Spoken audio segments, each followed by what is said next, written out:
boils and ghouls. Turn out the lights and keep the popcorn coming, because it's time for another episode of Fright Frights Podcast. Fright Frights Podcast. Get ready for your gore gang.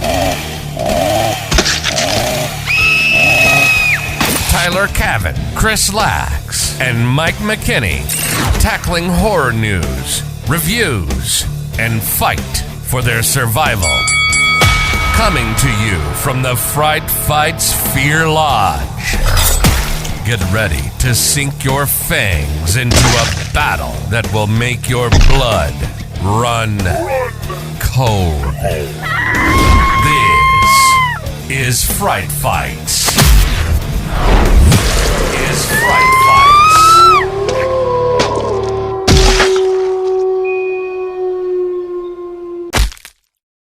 Mike's pissed off at me right now because I beat him multiple times in cornhole with today.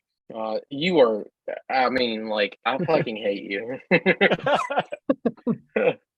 Like, Love you, bud. When he lets go, his arms are so damn long, like Mr. Gadget, and he'll just drop it over top of the hole. He cheats. That's hilarious. Mike or Tyler, I don't know if you noticed this or not, but I changed your name in our messenger group chat. I changed it to "I'm pissed." Did you catch that? No, I haven't looked at a messenger. Yeah, dude. I saw that. I was like, did Tyler do that, or did somebody do that? I changed it because every time Tyler gets mad at something, "I'm pissed." It doesn't. My name doesn't come up on my end because where I send it, it doesn't show up. Oh. Yeah. No, I didn't. I wonder if it comes up where you changed it. No. That sucks. I'll have to change my name to "I'm pissed" just so you can see it. Welcome back, horror fans. This is your Fright Frights crew here once again, letting you in on all the horror fun that we're going to have today. We got your boy Tyler, Texas Chainsaw Massacre Cavan, Mike Halloween McKinney, and Chris Critters Lax. We are going to jump right in and watch one of the newest trailers that they have out, Insidious: The Red Door. So we're going to listen and we're going to watch and we're going to let you guys know what we think about this new trailer. If you guys are ready to get started, let's get jumped right in. Heck yeah. All right. Are you ready? We're ready to forget the further, once and for all.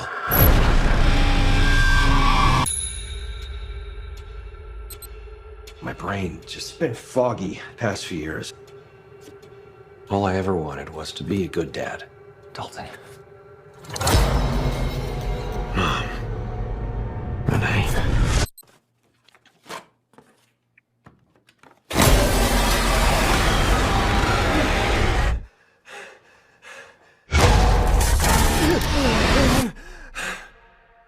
Did you ever try and get help? Nah, I'm just trying to push through. Why don't you drive Dalton to college? You still have a few weeks before your students show up, right? Just an idea to reconnect. I know it's been tough with you too. The balance of light and dark is what we're after. You're in the art school, I take it? Yeah. You go here too? Yes. Draw an experience that defines you. When I was 10. I was in a coma. But I don't even remember being sick. Sink deep into your memory and let's see what light can find.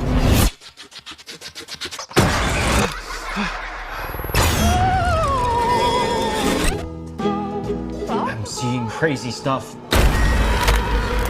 I think these drawings could be clues from my past. There's so much you don't know, and I was too scared to tell you the truth. Our family has been keeping secrets. They suppressed our memories, but I can still feel something following us. There's only one way to find out.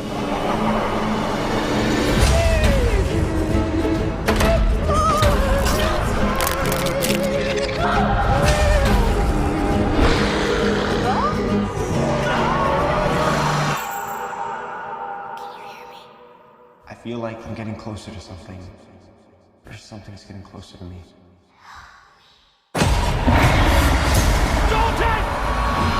When you awaken the dead, the further you travel, the riskier your journey will become.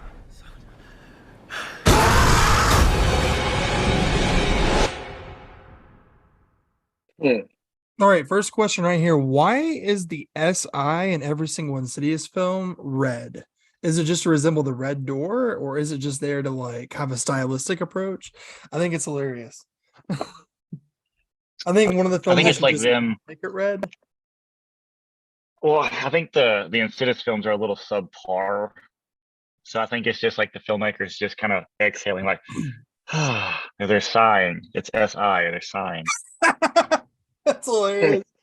Well, I think that it's really interesting that the red door is, I don't really know what they mean by that. I guess they're referring just to the further, but it's kind of like my question is like how many more times could this happen? They've went to the further, they've come back 100 times. Lynn Shay seems like she's less prevalent in this, which I loved her in the films. I think it's really funny. Yeah, it was good to have her back though. It is, but I don't think that she has a huge role. I don't know if they're just, I don't know if she's not wanting to do it anymore, or if they're just kind of like trying to write her out, or what it is. Maybe she does have a big plot, part of the plot. I don't know. But so Dalton is like going to college now. It's like 10 years later. Yeah. What do you think of that? I liked how they use the same actor. I mean, sometimes when you get into these movies and they have multiple movies, they use somebody different. So that part I do like how they kept the same actor. But then again, like with these movies, to me personally, like they're good. The first few are good, but it's like the Fast and the Furious. How many are they going to make until it's enough? Kind of point. The trailer looked okay, but maybe I'll have to see it to see if I really will enjoy it. But I didn't really care for the last.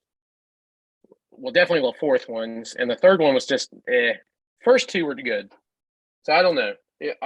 I have to see it to believe it, I guess. Yeah, I think they're okay, but there is a really creepy scene in it when something's crawling out from underneath the bed that looked really creepy. It's cool that they got the music back again, like the Tiptoe Through the Tulips song back again, because that's one of the most popular things from the original film that everybody remembers, and that creeped a lot of people out.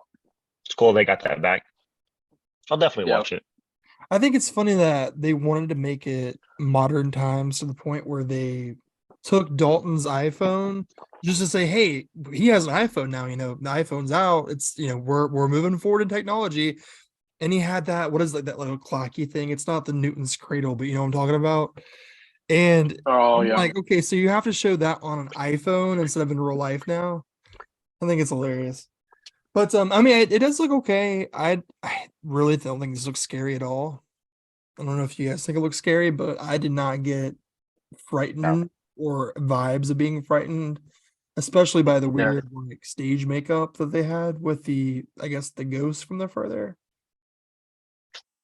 Which is something that the original film did so well. Like Insidious didn't use like these like CGI ghost characters. They did up like stage makeup almost, but James Wan made it to where it was so, intense. And the scenes really, really carried this kind of like dread. You could really feel it, like the atmosphere built around it. But this film just seemed like they just said, hey, look, we have some, we went to the costume store, Spirit Halloween, and we got, some fake blood and some gashes. Let's throw them on somebody and just make a quick Insidious film while we're at it, So we'll see. I don't think this looks very promising. This is still Blumhouse, right? Did you guys catch that? Okay. I believe, yeah. I was just making sure somebody didn't buy the series or something. So kind of a renaissance of Blumhouse coming out, after Halloween, we're getting all kinds of more Blumhouse films, which is kind of nice, as I really do enjoy the Blumhouse franchises. I don't think Chris is much of a fan. Are you, Chris? I enjoy Blumhouse. I think they do a really good job, but you never know what they're going to get. You can get something that's aimed toward the young generation, and then you can get something that's made for the older generation. You never know what they're going to go with. Yeah, totally. Well, I talked to Blumhouse, and they said that we don't like Christopher Lack, so you got that. So there's that. Sorry about your luck. I'm just playing. No, I don't know. This doesn't, to me, The trailer itself did not look great. That's okay, Just Mike. want I'm editing you out of this entire podcast. Good, because I never asked to be. I never asked to be in it. I'm just. I'm just We checking. just Chris, we just showed You up. were. You were asked, and we highly regret it. Yeah. No. How Chris I don't gets know, us onto a podcast as he comes to each of our house in the middle of the night Yeah. with a lawn chair, and he like knocks on our window until we answer. We're like, "What's going on?" And Chris says, "Either A, come to a podcast tonight, or B, I'm going to shoot you right now."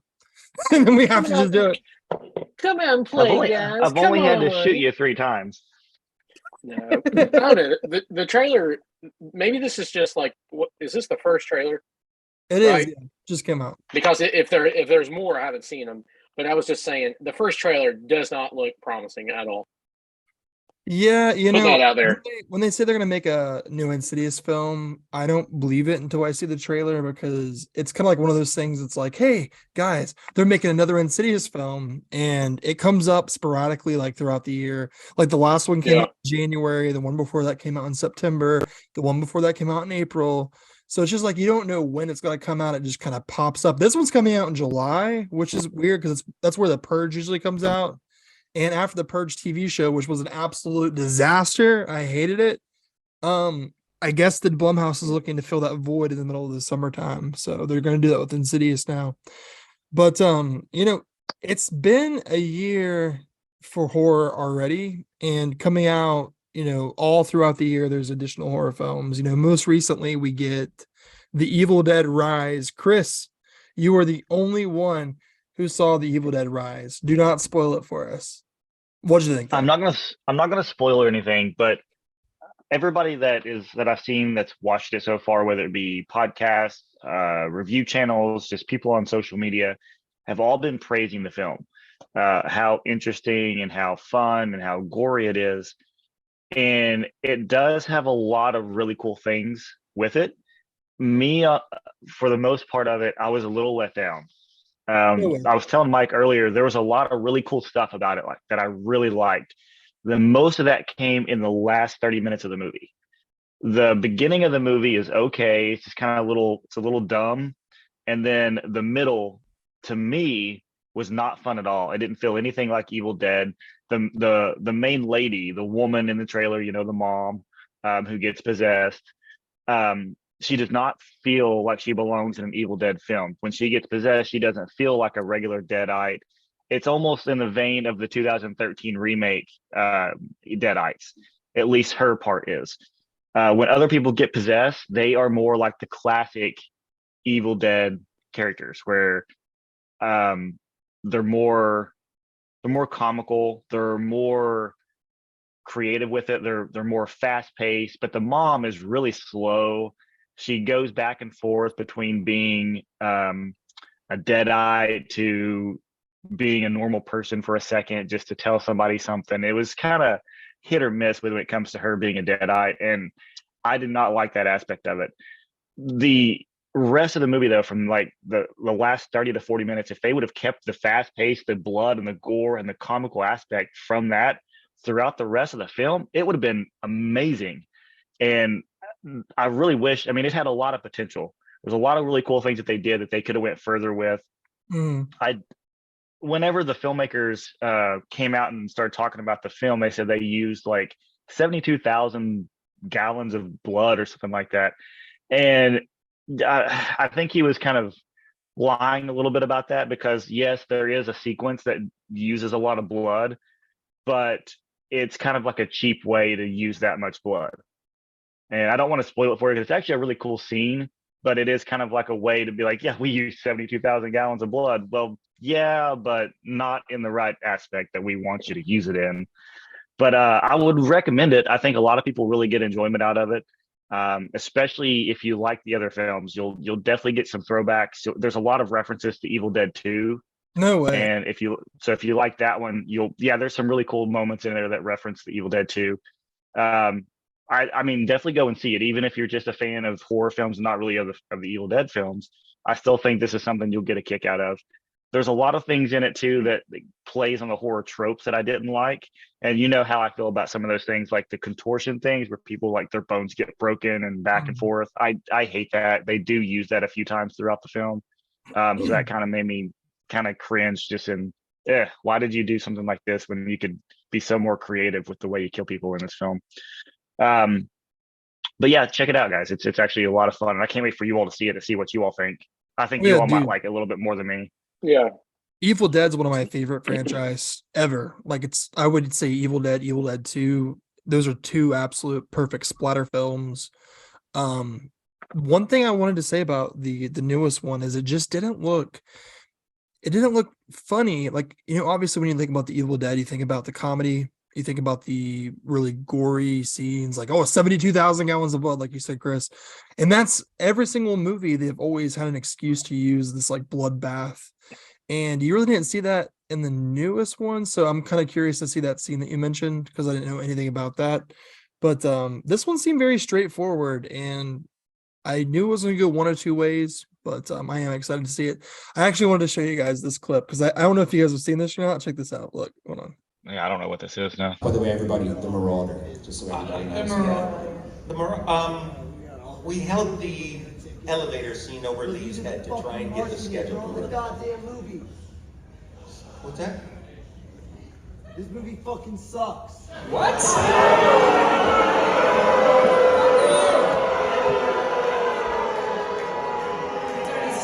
storming out. He's storming like he's 70. I said. He's gone. He's gone. He's gone. Everybody's gone. Yeah, he's gone. I think someone got possessed during the movie. I think that's what happened. Yeah. What are you doing here? Get the fuck out of here. So yeah, South by Southwest. Was that Chris Lax leaving? That was Chris. That was what I was going to say. God, Chris. That was Chris's reaction. I knew you didn't care for it, but Jesus Christ. 72,000 gallons of blood, and for what? Like, where did they get that number? Is that actually how many gallons? That sounds like my 3-year-old like giving me math problems. 72,000, Daddy. Like, what the hell? Like, so was this they were on a budget, Mike. They couldn't afford it anymore. They had to do 72,000. They tried to get 75,000, couldn't do it. That's a little crazy. 72,000 gallons of blood. So that clip you just showed, Tyler, was that they had a screening of the movie and that was a reaction that somebody had after the screening? So I was going to mention, it's South by Southwest 2023. They premiered Evil Dead Rise and never been screened before any audience. Like, no one had seen it bbefore. Theater, was opened up. People watched it, and they had a big Q&A with like Bruce Campbell, the director, writers, all of this. And the guy, they're like, oh, thank you guys so much for watching. We're going to do the Q&A now. And they kind of just start talking. And the guy said, learn to make a damn movie. And then they say, I'm sorry, what? And he says, your movie fucking sucks. And he gets up and they're like, what? And he starts like flipping them off.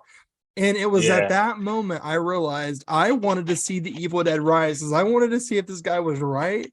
Because film bros, like when you're buying a ticket to South by Southwest and you're watching the Evil Dead Rise and watching this entire like Q&A with the cast and crew, what's up. Like, you're probably like the biggest Evil Dead fan to be able to get in, wait in line for the screening, wait it out and actually see it.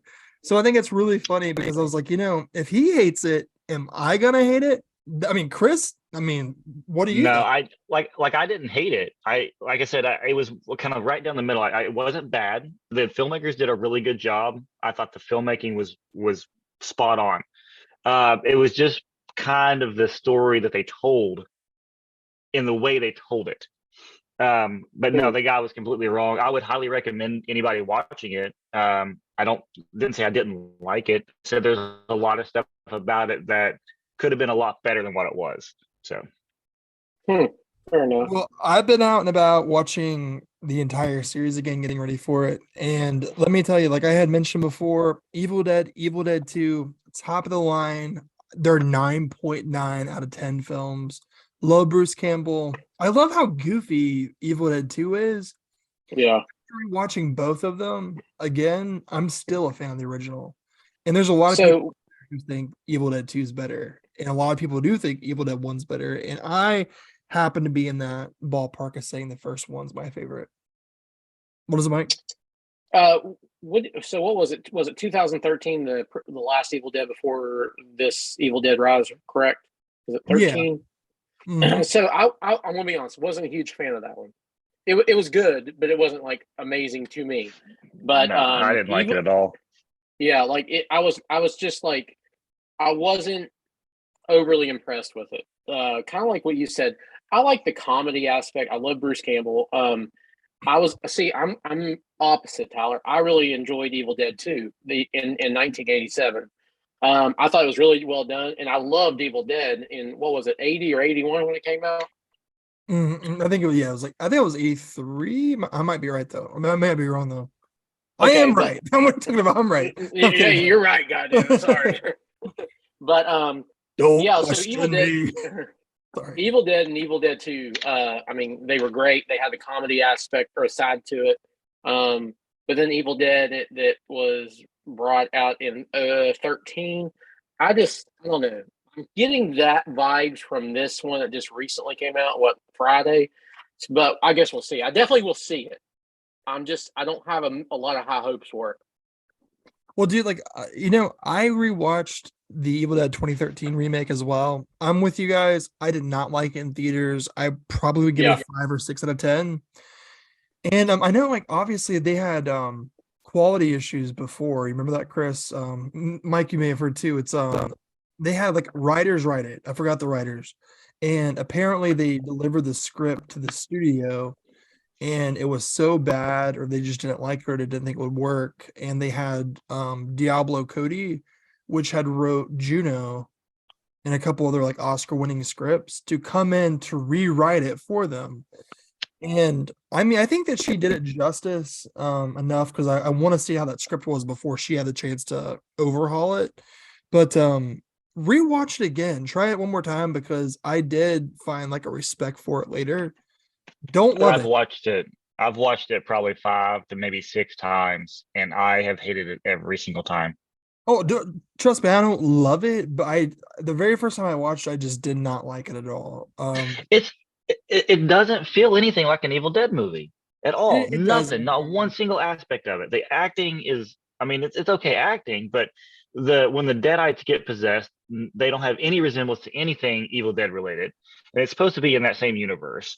The dialogue, which I don't know how much of it has to deal with, Diablo Cody, but it was awful. It did not fit the tone of the film whatsoever. It was a really serious movie, and everything was played serious, but then the dialogue was written in like high school, like as if it was somebody in high school dissing somebody else that they don't like. And it was just Chris, it was the writer of Juno. What's wrong with that? What's wrong with that, Chris? I want the whole breakdown. We're having that. Why don't you? High school Evil Dead. What are you guys gonna do whenever like CW announces like an Evil Dead show and it becomes this like teen dramedy, and they're like over here like, oh, I don't want to go to the forest, guys.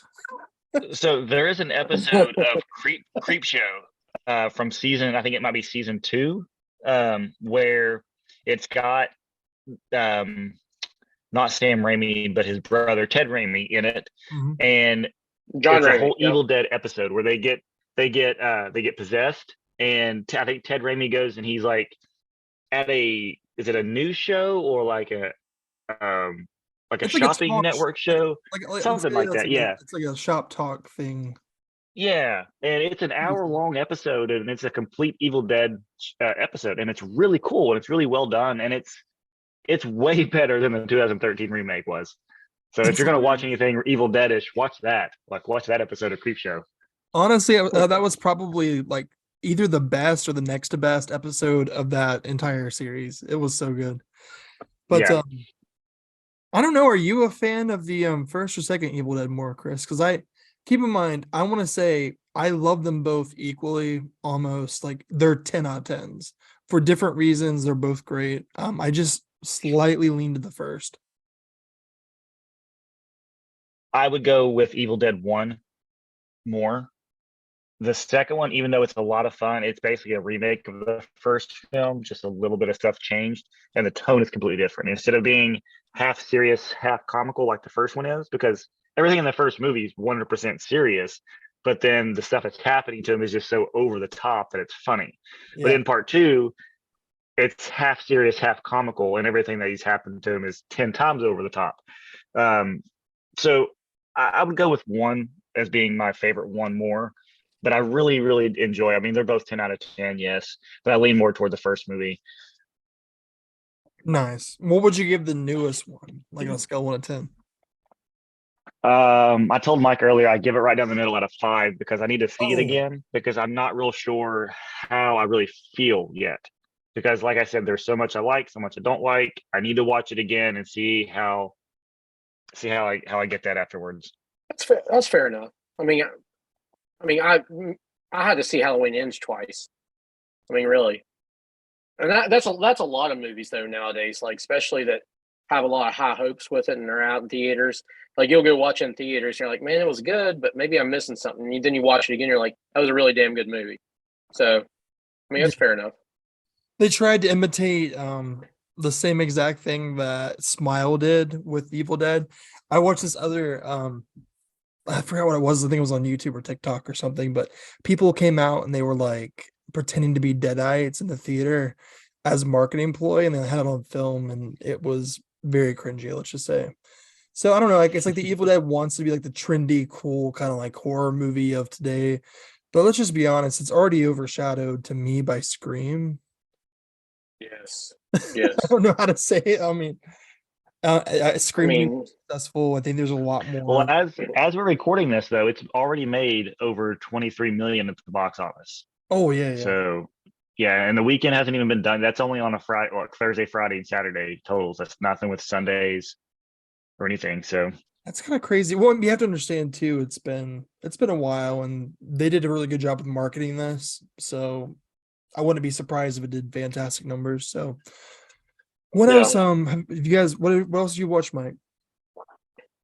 So I introduced my daughter, which is just now 11 years old, to Fright Fight or Fright. Yes, Mike. To our podcast. Yeah. Well, yeah. Good job, Mike. Fright Night. So the original. The Fright Fights. Not us, thank God, because the way we talk on here. Is that one guy, Mike McKinney, I tell you what. Yeah. Is that the movie where this guy has a couple of podcasters move in next door, and he thinks that one of them might be a serial killer? I heard that exactly. Yeah. Hey, let's do that. That's pretty good. But no, introduced her to Fright Night. That's probably my all-time favorite vampire movie. Just growing up, I watched it with my father growing up, and she really enjoyed it. I was a little a little skeptical on how old it was, if she would have thought it was scary. She didn't really think it was scary. She just thought it was very interesting. And like nowadays, she sees all this CGI, over the top blood and gore. And I think my daughter really appreciates like the makeup appearance on how they used to do things. And I can see it in her eyes. Let me ask you this: Does she know what a horror host is? Like the Peter? Fuck, what's his name? Isn't it Peter Vincent? Yeah, Peter Vincent. Thank you. He's the horror host, and like the remake where they went on to be like a magician. But back in the day, they had the horror host. Does she know what that even is nowadays? See, no, because we just went in just watching it. She didn't really have questions. We watched it just for fun and games. Just like, hey, I want to introduce you to this movie. Didn't even really talk about it. The next day after she got out of school, we kind of talked about it, and she was like, "Yeah, I really liked, how I think she liked the interaction with like how the guy and the girl." She liked the scenes at the end, where the friend turned into the vampire and she stabbed him, and like you could see him changing into like the vampire mid change. And my daughter just thought it was really cool because you see the CGI today, but you could really see like, the makeup and the prosthetics put on with like the movies in the 80s and the 90s, which I'm a huge fan of. I just feel like they took their time on these older movies of making their creatures, their monsters, than just throwing it on a computer. Here it is. It's awesome. It's there. So me growing up in the late 80s 90s watching all those movies, I just feel like they took their time on building the movie, building the characters, rather than just throwing it on the computer. I'm not saying today it's trash by all means. I just feel like, Yes, you are, Mike. Yes, you are. it's just I guess I feel like I appreciate it more. Like they put more effort into it, and they dedicated themselves more on creating the image of something than they do now. It's so easy just to throw it on the computer. Well, I shouldn't say that, but it is. It's easier to just throw it on the computer. This is what we're going to do. Let's add this. Let's take away this. Let's fade this out. But back then, they actually had to, physically do it. And I feel like there's a lot that's lost from back then to today. And I feel like that a lot of people like these movie viewers and the people that rate these movies, they get lost on that, the dedication that it took to build characters in previous scary movies, in older scary movies, I should say. Oh yeah, absolutely. And as much as I do love digital filmmaking, my hot take on it is that it's great because more films are being made today. Because obviously, 20 years ago, in order to make a film, you had to be able to actually shoot on film, which is expensive. You had to hire more difficult access to actors. You had more regulations in terms of having like dangers on set. You had to worry about lights, which was very hot. Like you read about, these Argento films and how like the set reached 110 degrees, 120 degrees, or even like the Wizard of Oz, whenever it was like raining bestowing asbestos. I mean, that's insane. You literally had to risk your life to make a film before 1980, I always like to say. But today it is a lot safer and a lot, more feasible and ultimately cheaper. But you do have to give props to like you said, vampire transformation when you watch it in Fright Fights, as we said. Yeah, it's really it's a novelty to see, and it's something you really don't see anymore because it is much more difficult to do. And sometimes you do find people who come along and try to remake a film that has practical effects, but I hate saying it, but it kind of looks like they're imitating them now. Right. They don't seem genuine. Like they're like, oh yeah, we love if you love the video store and you love horror and you love practical effects and you love the lights and stuff, you need to see this film because we're doing that. But really, it just doesn't cut it anymore. It just it doesn't, and I will go with you on that. Like, and pretending that it's film, it doesn't work. Right? Yeah, it's just like now, some of these movies that they make. Don't get me wrong, like they're amazing, but it's like they try too hard. It's like they're missing something. I don't know if they're missing like. I keep referring to this word like the dedication or the effort, but you can just see like like the blood, sweat, tears, all that was put into these older horror movies. And I feel like the monsters or the vampires or whatever it was back in the 80s or 90s, even early 2000s, it just felt like there was more effort put into it. I get that. And on another note, they say never meet your idols. It's always a bad idea. And I was at Horror Hound a couple of years ago, and I was so excited to meet Tom Holland, which directed Fright Night. He also directed Chucky. That's what he's most known for, is Child's Play. But I was so excited, and I saw him over there. I walked up, had my Fright Fight Blu-ray ready to go, proudly owning, because it was out of print at the time.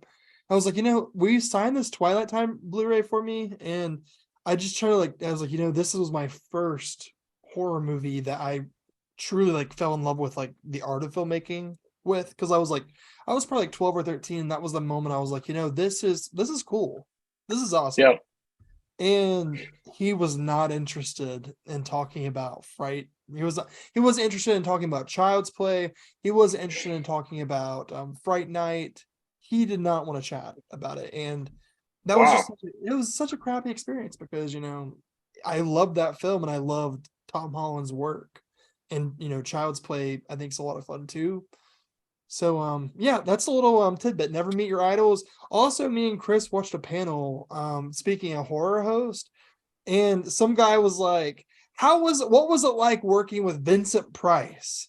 And they were like, Vincent Price wasn't in this movie. The guy's name was Peter Vincent. It was played by a fictional, it's a fictional character. It wasn't actually like a person. And he was like, oh, I could have swore, but on IMDb it said, and they're like, well, IMDb's wrong.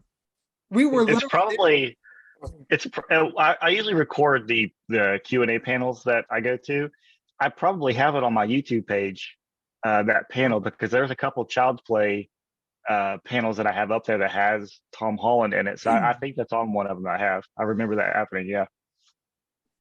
Yeah, but I mean, it's a very fun experience to be able to go there and just see them talk. At least that's the only time they'll actually discuss the film.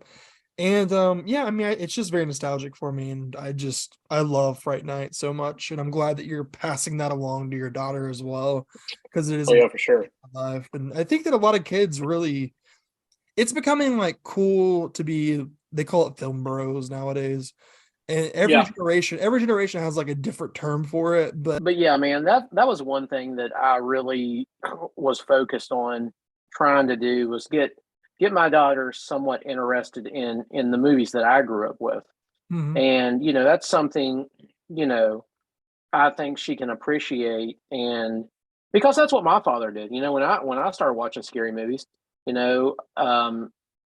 was the time frame of Halloween, and it was also Silver Bullet, growing up to that. And man, like I really fell in love with these movies, and I'll never forget. And hopefully, when she grows up to be my age, well, my dad showed me this movie Fright Night, and it was made in the what was it? When was it? What was the year they came out with it? It was mid-80s, I think. Was it 84, 85? 85. So, hope, and then she could pass that along, because these are movies I don't want people to ever forget, because these are such classics. And if we can keep passing these on to the next generation, it keeps these movies alive, and it's just, I appreciate this time frame and like the efforts that were put into the making of these movies, not just Fright Night. And speaking on like Silver Bullet, speaking on like Monster Squad, to get kind of a comedy, like my daughter loves that movie. I really appreciate that time frame. I just feel like the dedication and the efforts, and they just didn't come out with a new movie every other year. It took a while for them to build a so-called masterpiece. And that's all these films we're mentioning is kind of like gateway horrors as well, and it's a collection of films like Monster Squad and Fright Nights that you kind of see that being like a gateway into like liking more horror stuff. So a lot of people get exposed to these films first. So I think it's gonna be like a wave of nostalgia for a lot of people when you say Monster Squad, Fright Night, all these films, because it's like people's first experience in horror, unless you have the remote control and like you're like flipping late night HBO and like you're watching a movie behind your parents' back as a kid, and it was in the 90s, you know what I mean? Oh yeah, dude. I remember I watched Sleepaway Camp after my parents went to night, and I was not very old. I barely remember scenes from it, but that was a shocker, I mean, yeah, literally. What's going on here? But I mean, like that. I mean, it's just that's what makes horror so fun. It's a little like you shouldn't really, it's safe. Like horror, like obviously, even as a kid, like, hey, this is not necessarily real. I'm watching this from the comfort of my own home. It's gonna scare me, but at the same time, like I can watch it and enjoy it. And it's something that like you're able to do. It's a little taboo, but at the same time, it's not gonna hurt anybody. You know what I mean? No, I mean, like, I know for me growing up, I had a lot of friends, but some of these kids wanted, like, even back then would stay out late and run around. Dude, I was safe. I was at the house. I was watching movies when I was a kid, and me staying up late. Don't get me wrong. I would stay up till 2, 3, 4 in the morning Mhm. watching scary movies, and that was me growing up. And I think I think like horror movies in general really help progress me as a child into teenage years, and and kept me safe. It really did. Mhm. Kept me home, kept me protected, and it opened up a whole new world of imaginary beliefs, and it really got me to it protected me. I mean, it's kind of weird saying that, but grew up, man, and it's just I'm glad I was introduced to these movies at such a young age. And the people always ask, what's too young to introduce your kids to like horror movies? And I think until they can realize what's fake and what's not, what's fake, and they can realize what's these movies are not real, then introduce it to them. Like, I don't think there is any really like correct or incorrect age. If they're frightened, obviously don't let them watch it, but you gotta at least teach them. You know what I mean? Yeah. Well, you can't raise like any one kid the same way. Right. They're all very different. So it's kind of like at your discretion. But at the end of the day, like sometimes it's kind of fun to like not let them and let them kind of discover horror films on their own and Oh like yeah, absolutely. secretive about it. Like, hey, I can't let my dad know that I watched this kind of thing. But it kind of makes it scarier because you can't talk to anybody about it. You're just like, is it real? Is it fake? And you're truly frightened. Dude. Yes, man. I agree. I mean, God, so many movies that I could go back on and talk. Like, just speaking of Fright Night, I even Fright Night 2. Like, it wasn't as good, obviously, as the first one, I but I love still Fright enjoyed Night it. 2 almost as much as Dude, right? it's Right? good. It is very good. It is very good. So, what do you think about the reboot remake of the one with God? What's the actor John that died? Malkovich. Yes, I didn't mind it. I thought it was good. It's not I bad. didn't love it, but it's nowhere close to the original, obviously. But I didn't mind it. Did not hate it. I thought it was pretty good. Listen, Fright Night 2 is somewhere between like an 8 and a 9. And I would say the remake is probably somewhere around a 7, 7.5. And then believe it or not, there's a sequel to the remake, and that one sucks. I mean, that's not good at Oh, all. I bet it's terrible. I I didn't can't even even know give it there a was, to score. be honest with you. It's not really fair to even give it a score because it was so separated from the original ones, and it was straight to DVD Blu-ray that it wasn't even you could barely classify it, as a part of the franchise, like a film. See, like, wonder where this would have led on to. Wonder if they would have made a second one if what was his name? God, I can't think of his name. The actor that Anton or Anton Yelchin. yes, like if he never passed, would the second one been a hit? You never really know the what ifs, but I'm kind of like you. The original Fright Night to me, the original Fright Night was a 10 to me. This Fright Night 2 was an 8. It was a solid 8. Loved it. The remake, I'm right there with you. I gave it a 7. I've never seen the remake of Fright Night 2, so I'm kind of curious. I'll have to probably watch that, but they're all like 10, 8, 7, right in line there. So we're pretty close there. I just now found it. I'm looking it up. Oh, this looks bad. Yeah, it's not even the same cast, so it's completely unrelated to the franchise. Honestly, it's not worth your time. Oh my gosh, they didn't even use the Peter Yeah, Vincent, and they didn't even use the. Oh man, that's pretty no, bad. it's completely just it's garbage. Honestly, I hate saying that. No, I can see Talk why. about how it's so hard to like make films from the 80s and before, and how much like work went into it.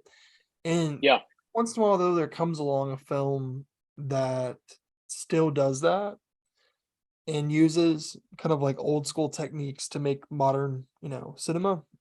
And Yeah. one movie I watched personally recently was The Lighthouse. It's from Oh, yeah. 2019. Have you seen that?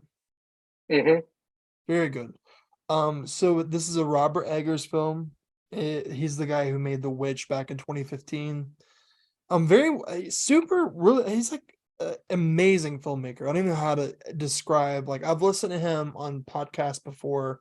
He really takes a lot of inspiration from Ingmar Bergman, which is a great filmmaker. Love his stuff. The Virgin Spring, top tier, 100%. Yeah. But The Lighthouse was, what makes it very interesting is the fact that he used 1920 real black and white film and restored film cameras to make the entire. Really? Yeah, so this film was not shot black and white. I mean, this film wasn't shot regular digitally and then converted to black and white, but it was shot black and white. Did not know that. Yeah, and the aspect ratio was pretty much a square. So this aspect ratio was 1:19:1, and it makes it a very claustrophobic kind of environment. Now, can we say The Lighthouse is straight up horror? Not really. It does, you could almost watch it through the eyes of a horror lens, and you will see horror in it. It does go horror. It could probably definitely be considered horror as well, but it's more, psychological thriller. And it's just because it's about two lighthouse workers. One killed herself and went insane, just like died from insanity basically. And there's a young lighthouse worker that comes on in his replacement. This guy is Robert Pattinson's character. So it's Robert Pattinson and William Dafoe. And they are wikis is what they call them, and they're lighthouse keepers. That's what that translates to.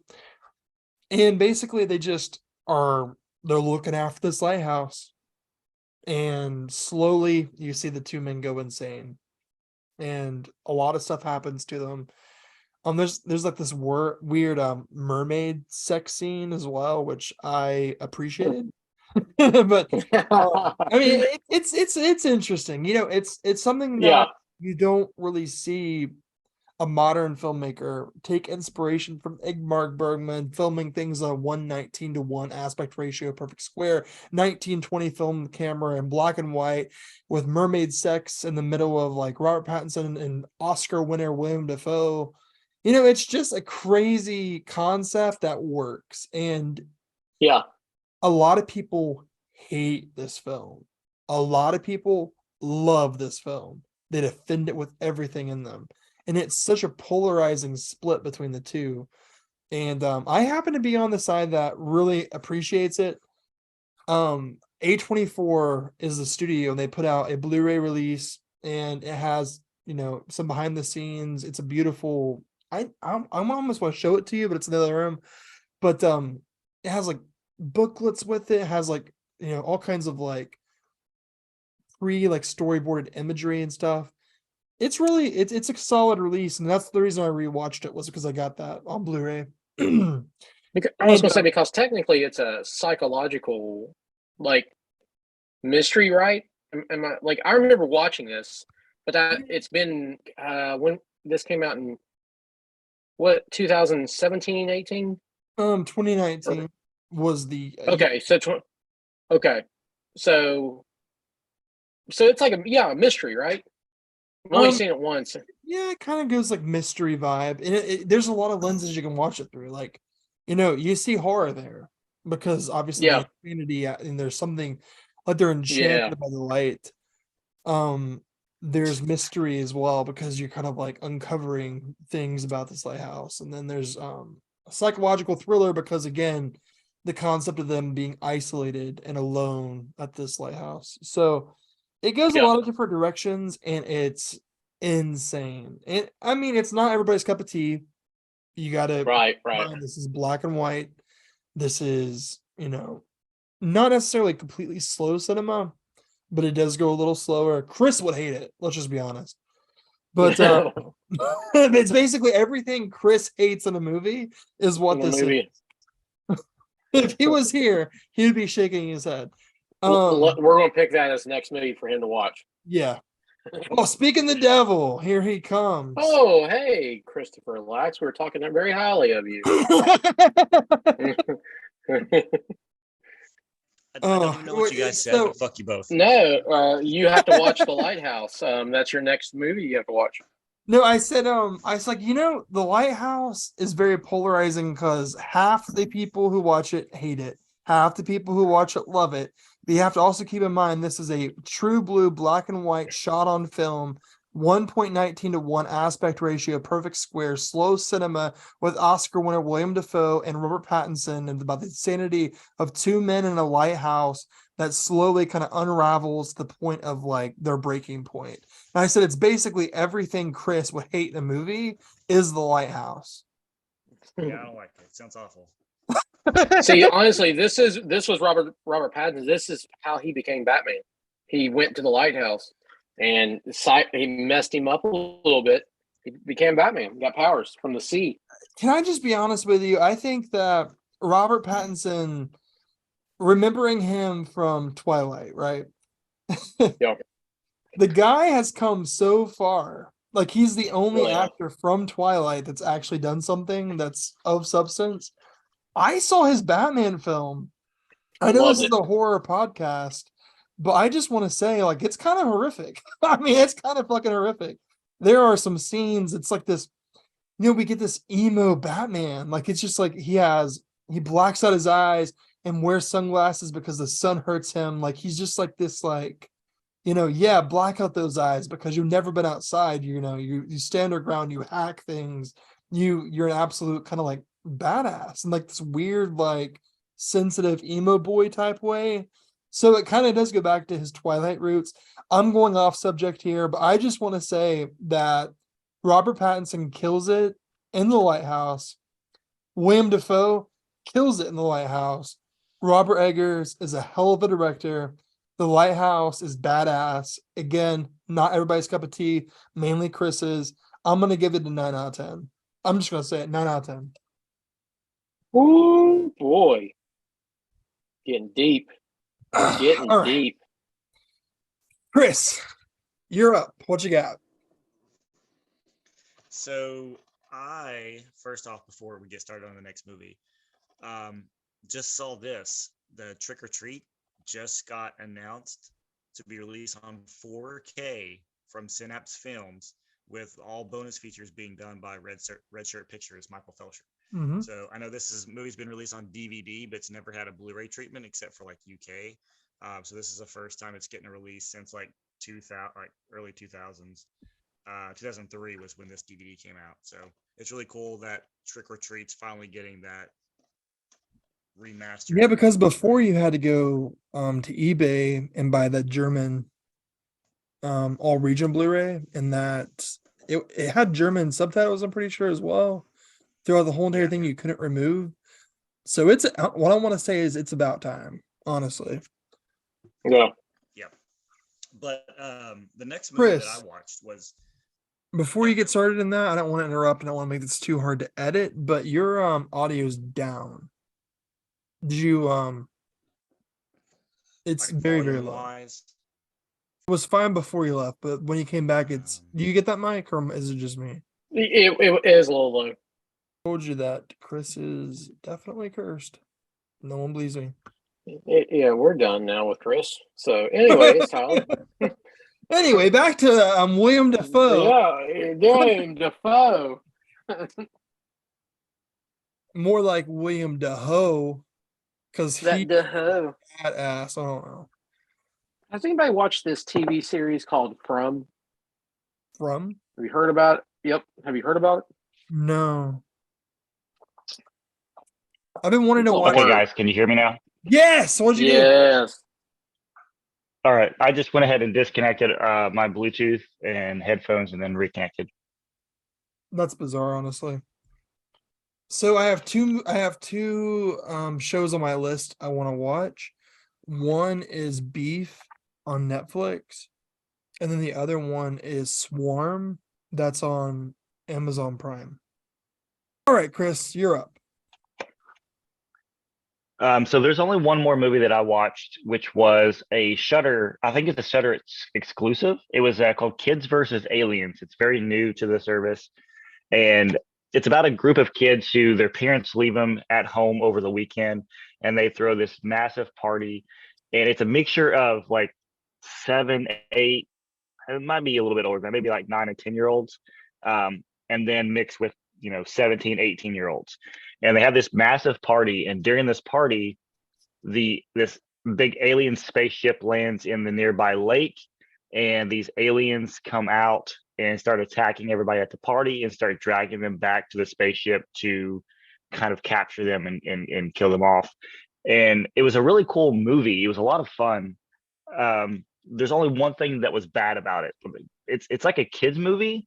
It feels like a kids movie in every way. Like if you were watching this like in one of those, those kids movies you grew up with as a kid, where it's like the Goonies, those adventure movies with kids. It feels like one of those because there's a lot of action. The gore only comes from the aliens themselves. So you don't get a lot of like blood or decapitations or anything. It's only killing aliens when you really see like the gore and violent. But it has this weird music tone. So throughout the entire movie, it's always playing like rock music or like party music.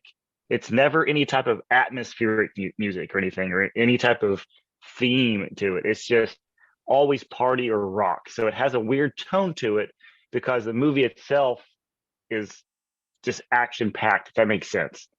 And it feels like a kid's movie trying to be an R-rated horror film, because it is R-rated because the kids are constantly saying the F word over and over again, even like the 9 and 10 year olds. Yeah. So it's played out in an R-rated fashion, but in the style of a PG family friendly movie. It's really weird. It's So really who's strange the to audience watch. for this? It's obviously made for adults, but yeah, it's made for adults because it's R. rated R with a lot of language in it, but it's got the style of a kid's movie to it. It's very, very odd, very bizarre. It was a lot of fun. I really enjoyed watching it. It's a very fast-paced movie. There's always something happening. It doesn't really have a dull moment to it, and the kids are pretty interesting. They have 3 different kids. One of them is a really good actor. The other 2 they're okay, but they are wannabe filmmakers.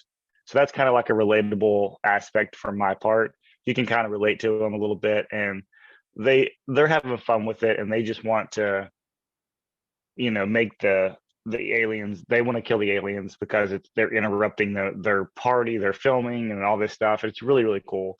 I'd recommend it for everybody.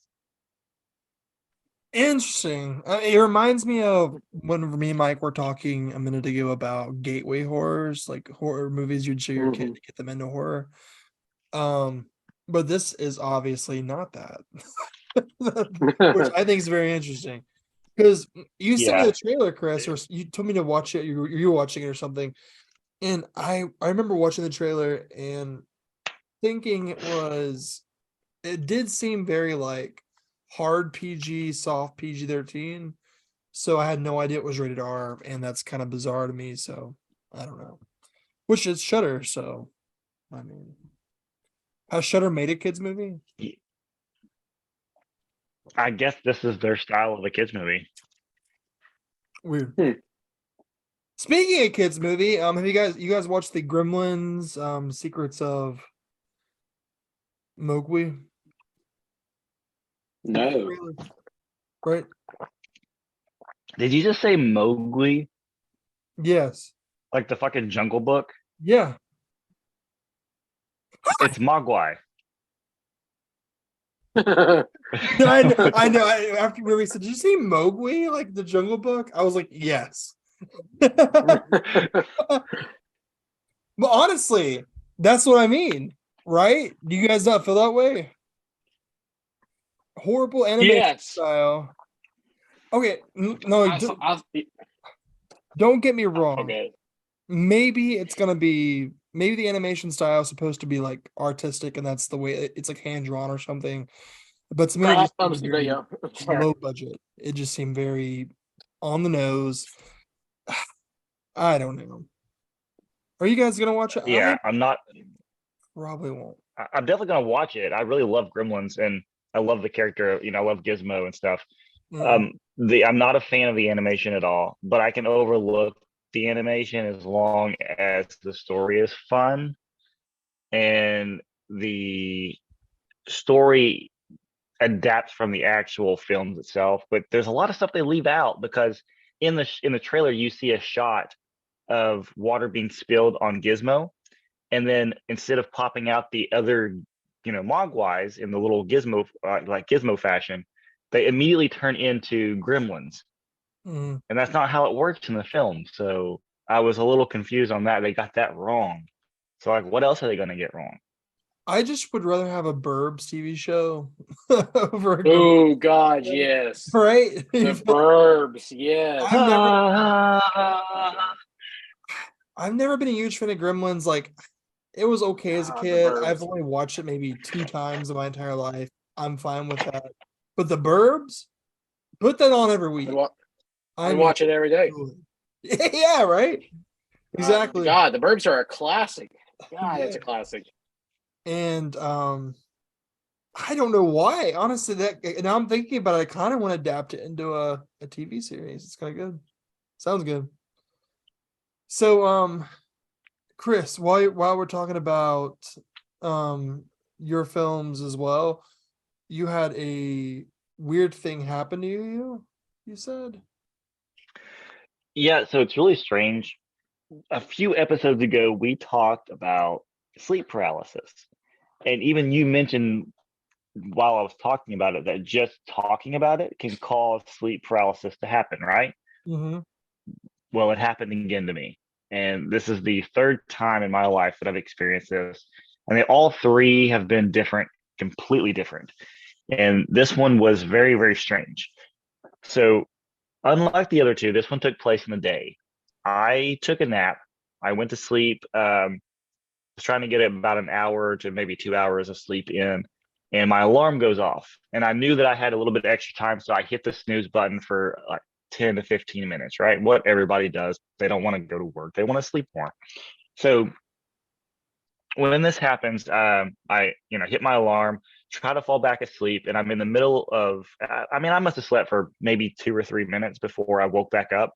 Mm-hmm. And when I did, I was laying on my stomach, and I immediately, I feel myself waking up. So I'm trying to grab the blanket and roll back over. And as I'm doing this, I realize that I can't move, and my head is facing the doorway, and all I can see is an outline of a woman, and I can't make out what she looks like. It's just like a figure, like a shadow of a person. And she says to me, "You thought there was someone in your house. Now you know for sure." And while she says this, the only sound I can hear is, picture the old school VHS, like a VCR. And do you remember the sound like when a VHS tape would get stuck in a VCR and it would just like wind up inside the VCR? That sound would get, it sounded just like that sound, but it kept getting louder and louder and louder. And whenever she said that to me, when she said, now you know, she just immediately like vanishes away. And I'm trying to move, but I still can't move. I'm trying to say something and I can't say anything. And it was at that moment, whenever I couldn't breathe, I found myself like gasping for air. And it was just like this big pressure, like a weight was on my chest that it just was like suffocating me. Jesus. And in my mind, all I can tell myself is like, I wasn't scared of the woman that I saw or what she said, but from where I can't breathe, my mind is telling me, "Chris, you're having a heart attack." And that's what I thought. Like immediately I was like, "Oh God, I need to talk to somebody because I'm having a heart attack. I can't breathe and this pressure is in my chest." And it was really scary. And then immediately, like out of nowhere, it snapped out of it. I moved and I set up and it was gone. The feeling of the pressure on my chest, the sound that I was hearing, and the figure was just all gone instantly. And it felt like it lasted for at least a good minute. It was very strange. It's wild, dude. That's insane, honestly. What? Are you okay then? Like, are you okay? I hope Like, so. is this really Christopher Lax? No, like that is true 100%. When you talk about, and it's kind of scaring me because now I'm like, is it gonna happen to me? But when Yeah, you you told us this, and if I fall asleep and I have this shit going, I'm coming after you. well, they also say, so you set your alarm, and you wake up. So your body, it could have been an REM, which is like level 4 of sleep.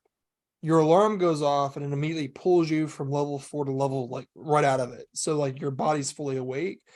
And then there's something that happens, like that feeling whenever you feel like you're falling when you fall asleep. There's a term for that, but something similar happens whenever you go from level 4 REM to being woke up and then immediately fall back asleep. And that could have been, scientifically speaking, what caused your sleep paralysis. Because if you fall back into like level 1 after level 4 and you get woke up by something, a noise or something in your house, it could make you, wake up but still be in like level 4 sleep. You know what I mean? If it's only Yeah. for a second. So Yeah. that could have been contributed, but also Chris could also be cursed.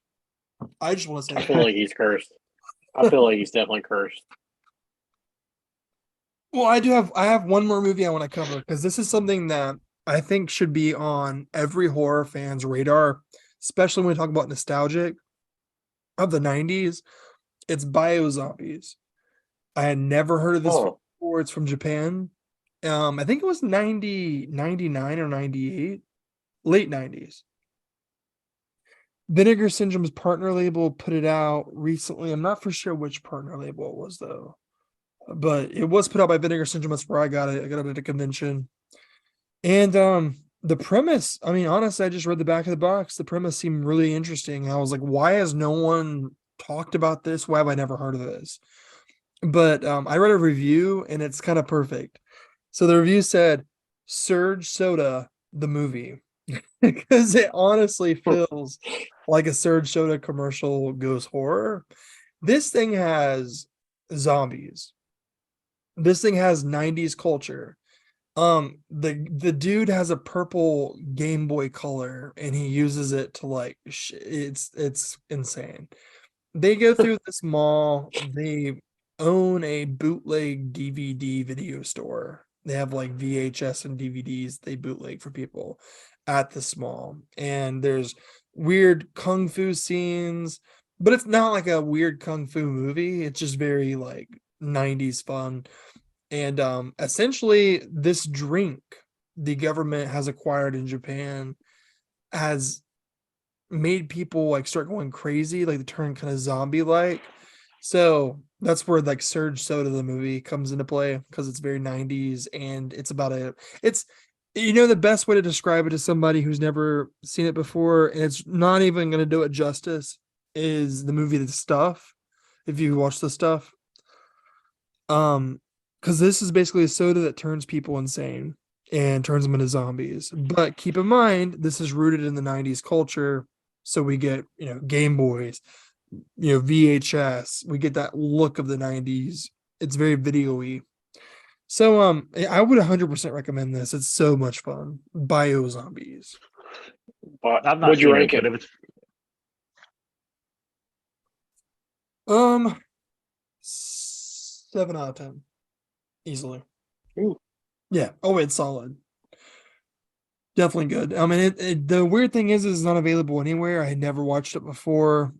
It never really went to. It may have went to VHS, but it definitely never got a DVD or Blu-ray release. So this was very, very hard to find. And finally, it's where it's available. It's worth the pickup. I think it's like $28, $30 or something like that. So it's one to add to the collection for sure. Especially with like 90s culture meets, like if you were a fan of like the Scream films from the 90s and early 2000s, or if you liked, Idle Hands kind of like vibe or Cherry Falls kind of vibe, this is that and more. It really just feels so fun. It's like a nostalgic trip to the 90s with zombies and Surge Soda and shit like that. So check it out. Sounds cool. Oh yeah. I'll have to loan it out to you guys and you guys can check it out because I really like it. It's cool. I'd like to see it. It is in Japanese, I think. So it is subtitled. But besides that, I know that subtitles sometimes, gets a bad rap for horror, but I think it's still worth checking out. Did you have, I think you had one more, didn't you, Mike, that you watched? Or did we cover already? I think didn't Fright Nights. What else did I watch? Any final The word? Lost Boys. No, I'm sorry, The Lost Boys. Rewatched The Lost Boys, another classic vampire movie. I'm a huge fan of this movie, not as much as Fright Night, but still a huge fan of The Lost Boys. I just randomly watched this one day on my break, so I'm sure everybody's familiar with that. It was just good to watch it, but I want to take the most important part is in the beginning when they're at this I guess party, and this big buff dude is singing or playing with a saxophone. Why is he so wet? Why is he so has anybody, what I'm talking about? Why is he soaking wet? Like, who's sprayed him off? Why is he just like playing with the saxophone and people are really enjoying it? And it's like, man, he's really getting down to it. No, all jokes aside, but I'm a huge fan of this movie. I love,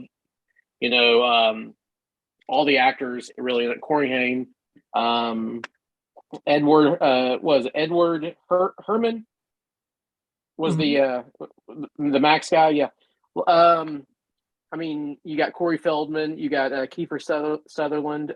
It's just really well put together. I thought it was really done well. Were you a fan? Were you a fan or not a fan?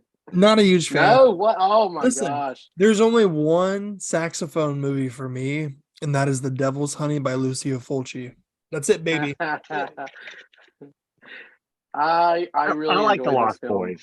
I like The Lost Boys. I've not seen it a lot. I've only seen it just a few times, but the one thing I did really enjoy about it from the times I've watched it was the fact that they are able to kill the vampires in so many different ways. Like each vampire dies differently.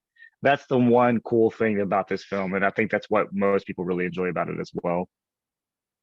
I love the part where the boys sneak into the cave and climb up and stab the one vampire hanging upside down sleeping, and it's just it's so 80s.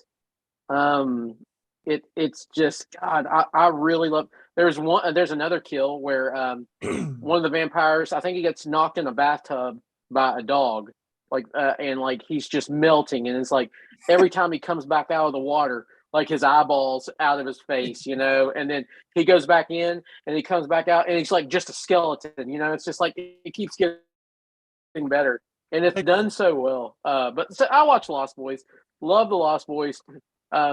If you haven't watched it, I definitely highly recommend it. But for me on the Lost Boys, it's up there. I give it Lost Boys an 8 out of 10.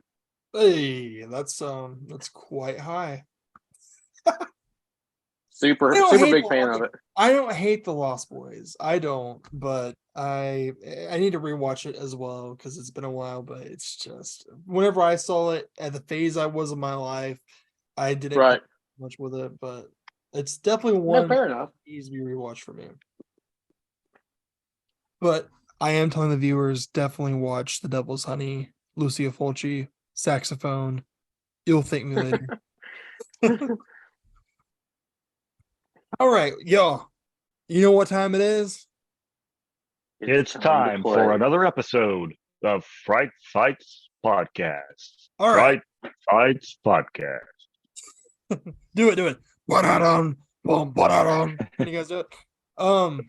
Yeah, we're gonna take a break. We are going to be back after snacks and nap, and then Chris is going to watch The Lighthouse.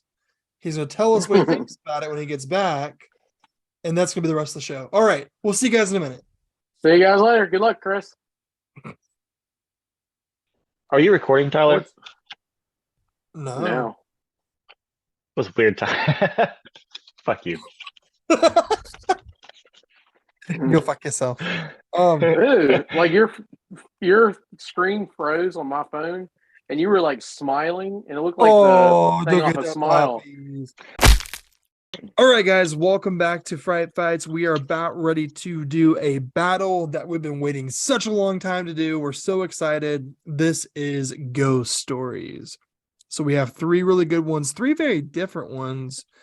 And I think that the one that's going to win is going to be mine, which happens to be the HBO video edition release of The Changeling by Peter Medic, 1980. This is your carbon copy of a meta ghost story. It does star George C. Scott as the main character. Really crazy car crash at the beginning of it, I want to say. But basically, the guy loses his entire family in this car crash, moves to Seattle, wants to be a composer, starts composing music. Shit starts going down in this crazy, this crazy ass house that he got for next to nothing. Obviously, that's how it always starts. Begins seeing apparitions and hearing, things, getting visions of this little boy named Joseph. It has a creepy ass wheelchair in it as well. I mean, there are some really, really chilling scenes in this. I think I remember the one scene that really, really gets me is whenever the main character, I forgot the guy's name, but it's played by George C. Scott, rather. And he's listening to a recording after the seance. You guys remember the scene? And yeah, you can hear Joseph kind of like talking. And nowadays, obviously, we have shows like Ghost Adventures, Ghost Hunters, all this stuff. So we hear, things of the, that's been recorded of Ghost all the time. But at the moment where this film come out, you have to understand that didn't necessarily exist too much. So hearing like, ghost spirits and seeing apparitions and going crazy and having a creepy ass wheelchair in your house, and then the little red ball that goes down the staircase, that was pretty crazy for 1980, and it still holds up today as being one of the scarier haunted house films. And before I turn it over to you guys to see what you thought, I do want to say, this kind of goes back to where we talked about where the house becomes the main character of the film, because I know the selection process to find this home in Canada was insane. Yeah. The house was actually built by a set designer. It was existing there, but I remember watching, there was a special feature on the Severin release of the Blu-ray for The Changeling, and they talk about the set design and how they selected this house. And they were filming in Vancouver, and they did so much. The house is already creepy. They did so much additional work to it, and the vibe it gives, you could just tell. It feels truly haunted.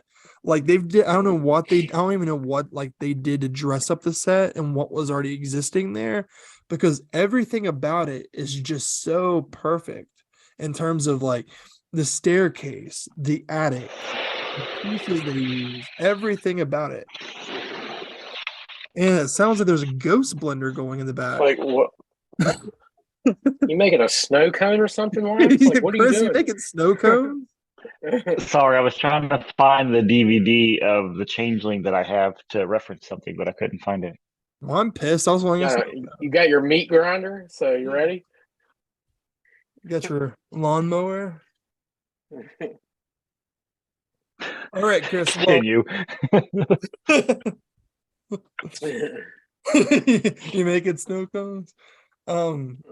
So I'll make one little fucking noise, and you got to get on my ass about it. Hey, Chris, we don't need to cuss now. Now you that's 2 strikes. Okay? Yeah. Calm your ass down. I mean, I'm sorry. I shouldn't have said that, guys. You almost ruined the whole night. Fuck. We'll just this segment. Never mind. You're off. That's it. We're done. All right. Thank you guys for listening. This is it. Yep. Oh, that was actually it. Everybody stopped talking after that. Relax. Fuck me. All right, Chris. All right, so, you made your snow cone. So, did you guys notice? Tell us about the movie now, Chris. Did you guys notice that there's like just the smallest details about the film was made? So, for instance, there's the scene where George C. Scott's character, he finds the ball that his daughter used to play with, and he finds it and he like puts it in his piano so that he always has it. And then he realizes that the ghost that's living in the house starts to play with that same ball. And he's not certain Yes. if it is a different ghost or his daughter's ghost. So he continues to try to play with it and then realizes that it's not his daughter, it's something else. So he goes to get rid of the ball and he throws it in like off the bridge into the river, and then immediately comes home. And the ball, as he's walking into the house from doing this, the ball is bouncing down the stairs. The ball is Dude. actually covered in water and like it's dripping wet and it gets to the bottom of the staircase. I don't know if you guys caught that part or not, but I thought that was really cool. There's really cool fine details that they put into like in the making of that. Just to have the ball being wet still was really cool. Oh yeah, absolutely. And I think that there's something really interesting to me about, well, first of all, ghost stories. I love them. I think we all are on the same page with that. We love ghost stories. But something that's really interesting about the film is that it kind of goes towards somebody's idea of grief. And like a parent losing a child, like I love stories like that because it is so personal and it's really upsetting to watch. So obviously horror already being like, a genre that is supposed to scare, when you add this kind of like intense grieving in the back, it also becomes a whole character of the story. So the fact that he continues playing with this ghost and wanting to reach out and talk to the ghost, that's just like showing his desperation, really wanting, his family back. And any kind of like interaction you can get, ghost or not, from a child, I feel like you would take. And that's kind of like what is at the center of the film that I find really interesting, because strip away the horror and it's kind of a devastating and sad film. Like you're depressed, like you want to go grab a bottle of poison after this. Like it's kind of depressing. But it's a very sad movie. It really, and for this movie to be, I think, such a great film, the horror of this film is actually like psychological. It shows almost no gore, and it still frightens you, and it still keeps you on the edge of your seat. I'm a big believer in this movie. It's not a movie you need to watch with a big group. You need to watch this alone, like with the lights out, and just you and the TV, because it's truly like a really sad, scary. The atmosphere, the anticipation, the build up in this movie is honestly phenomenal. I am a huge fan of this film. I saw it a long time ago, and I'm glad someone picked this. I'm glad you picked this, Tyler, because it was good to see this again. And it's sad on the part of him losing his he lost his whole family. Wasn't like it was a car wreck, right, in the snow.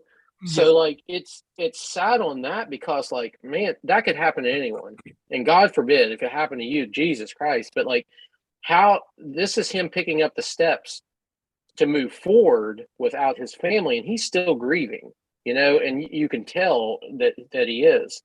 And I always thought it was kind of like, it was weird because what was it? Always around 6 a.m.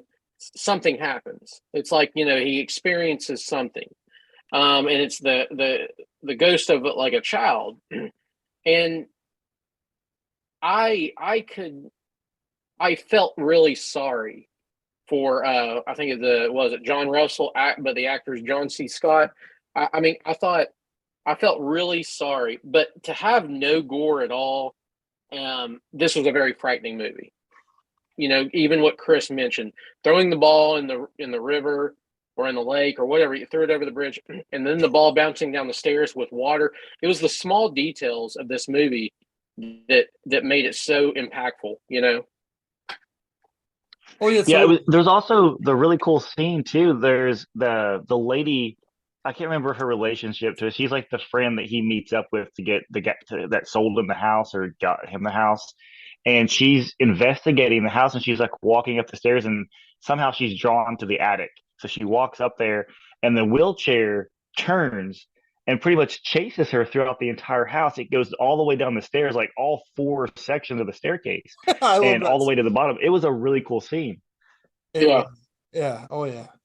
And the idea of like Ed and Lorraine Warren style of, demonology kind of thing going on, and they come in into a seance, and the seance was terrifying, and Yeah. that was one of my favorite parts. And obviously whenever he discovers things in the attic, and then the wheelchair, like Chris was saying, that wheelchair was one of my favorite scenes as well. And the last 20 minutes when the house like catches on fire, that's another, Oh yeah. it just hits every like 10 minutes. There's something insane happening here. Well, another thing that's scary about this is it's the music too, like the impact of the music, the loud chords of music. The soundtrack is very kind of frightening. It's the small details of this film that make it so dramatic. Kind of like what I mentioned. I think it's a film that you watch by yourself or with a small group, not a lot of people, so you can really appreciate and feel that it's almost like a presence when you're watching it. Lights out, you get that goosebumps feeling, and I'm a huge fan of this movie. Oh yeah, and I think that the story was kind of semi-autobiographical for the director, because I'm trying to remember. Basically, I know he was a composer, the director was, and his story that he wrote, oh, he didn't write, he directed, but he added that detail into the script of him being a composer because of that. And I think that maybe, just maybe, some of those sounds that you hear were kind of like written in by him to be like extra spooky, because he knows composing very well, you know what I mean?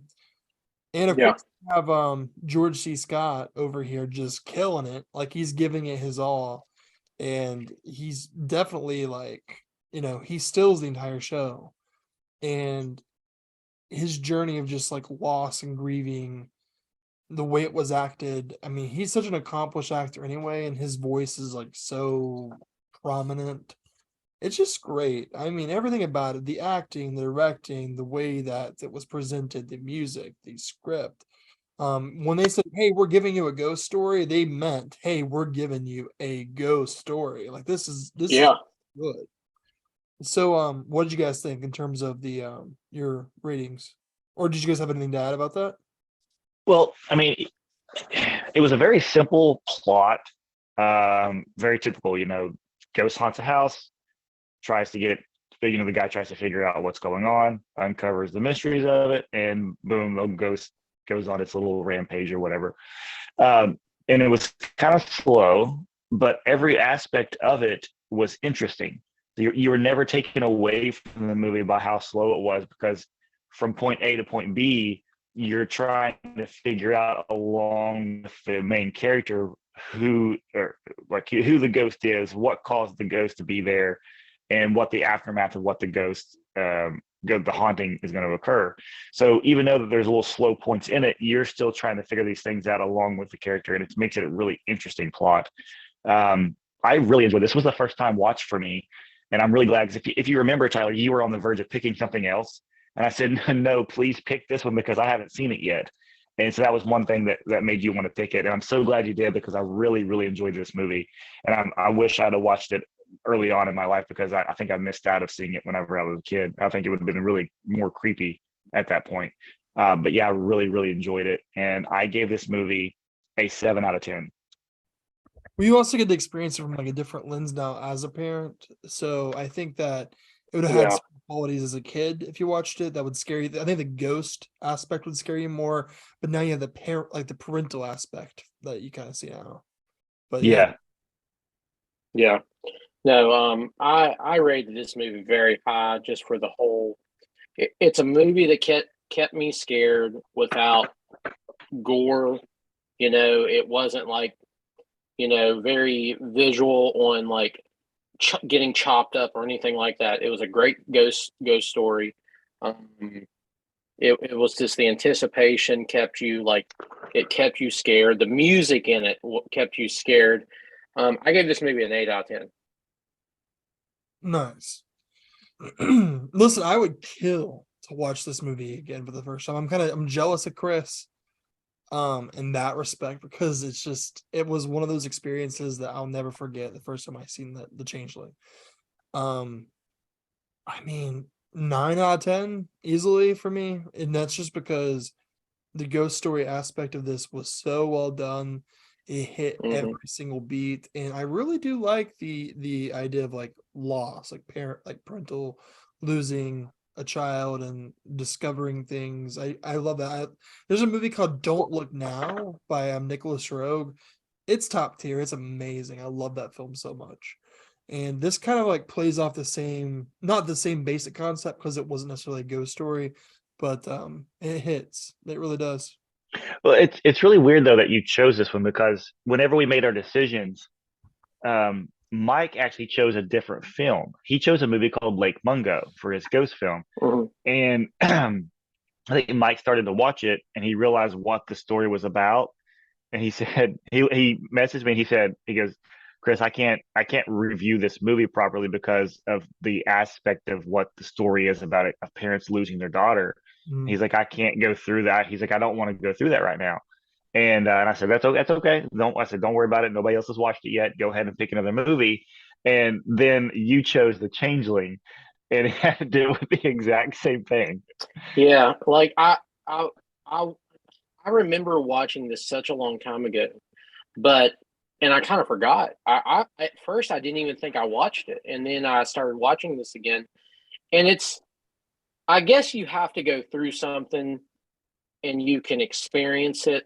I mean, thankfully I have my children, but like, going to the point of almost losing a child and then watching something like this, it's like, I appreciated it. I could understand it.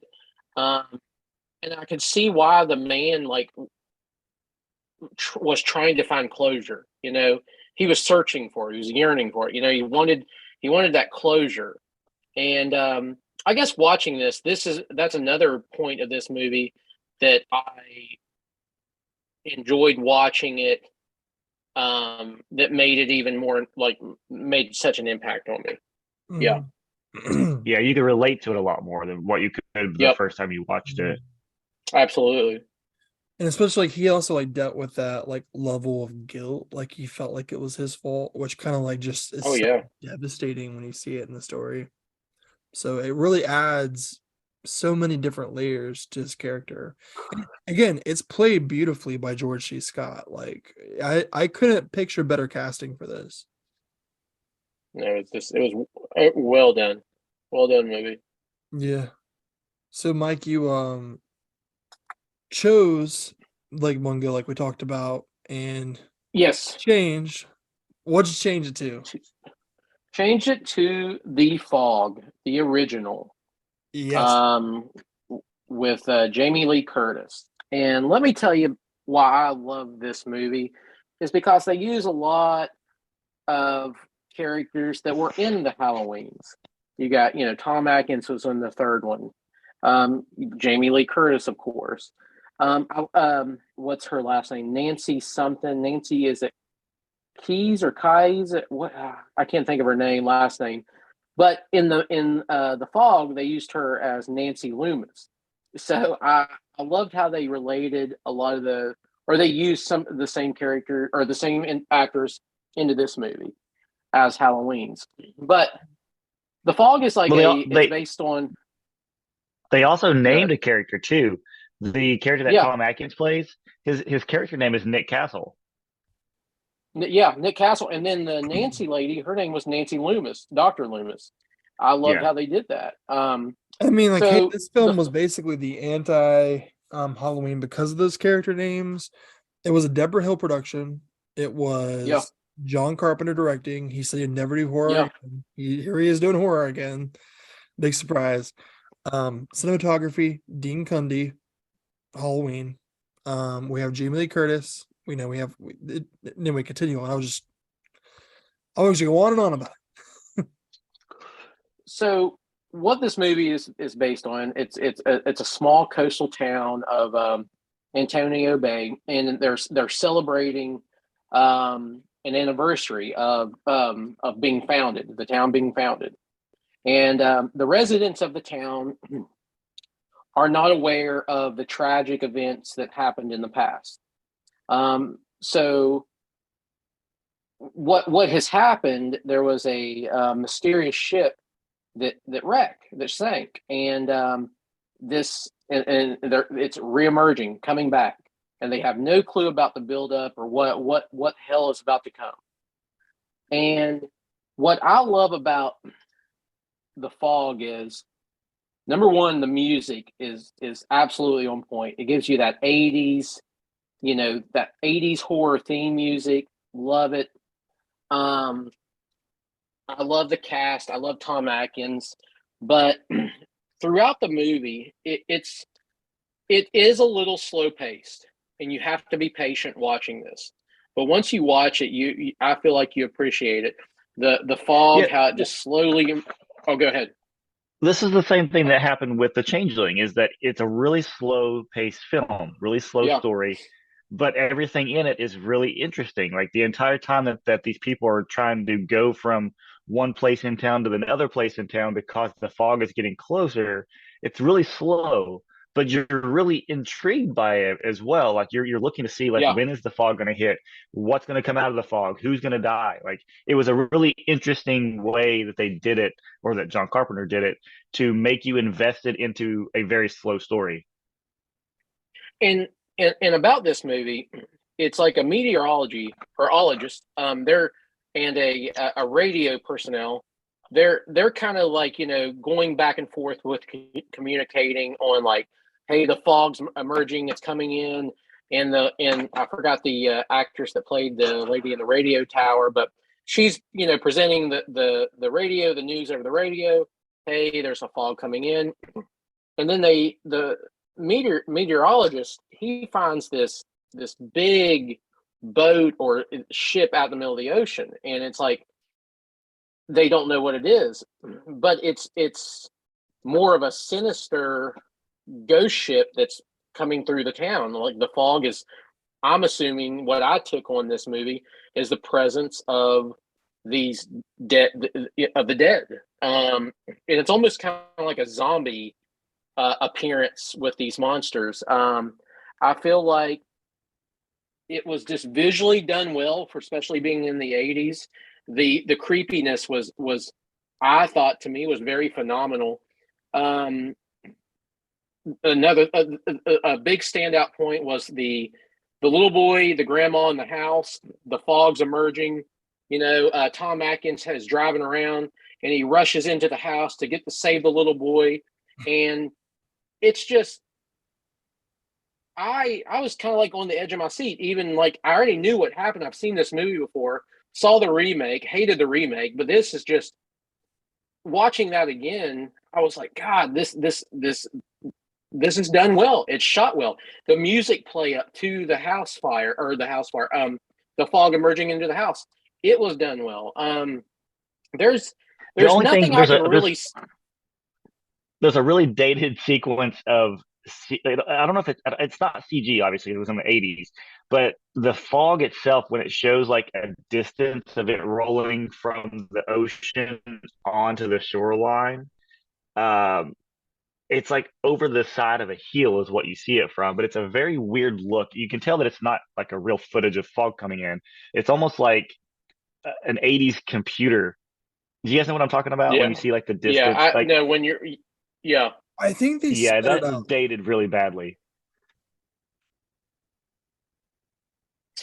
But I thought Tom Atkins was a really good leader of this movie. I thought he made an impact. I thought the zombie creatures, their movement was very slow, but it was a good presence. Like, I thought, if you're patient enough in the beginning, let it build, watch the characters. It was fun. It was a fun movie, and I am a big sucker for John Carpenter in general. I'm more than likely not going to rank any of his movies completely terrible. And it was good to circle back around and watch this classic, because I was a huge fan. I mean, I don't know what your all's input is on this. Well, my input is, he makes a film, Halloween, masterpiece. Mike loves it. I love it. Chris. Oh yeah. He makes Yep. another masterpiece, The Thing. These are separated by 4 years. And everybody, let's talk about John Carpenter. Okay, let's talk about The Thing. Let's talk about Halloween. 2 films. This film comes sandwiched between the two. From what I understand, people did not like it when it came out. It definitely was not something that John Carpenter planned to make. There were multiple factors I think that came into the fact that the film ever even exists. And it definitely wasn't the same vibe that they wanted to have from what they initially greenlit, from what I understand as well. Because I actually watched the Scream Factory bonus features because I have the disc, and I love the film. I always have. And just learning more about it's so interesting to see how much it was panned when it came out. So I have a love-hate relationship with the film.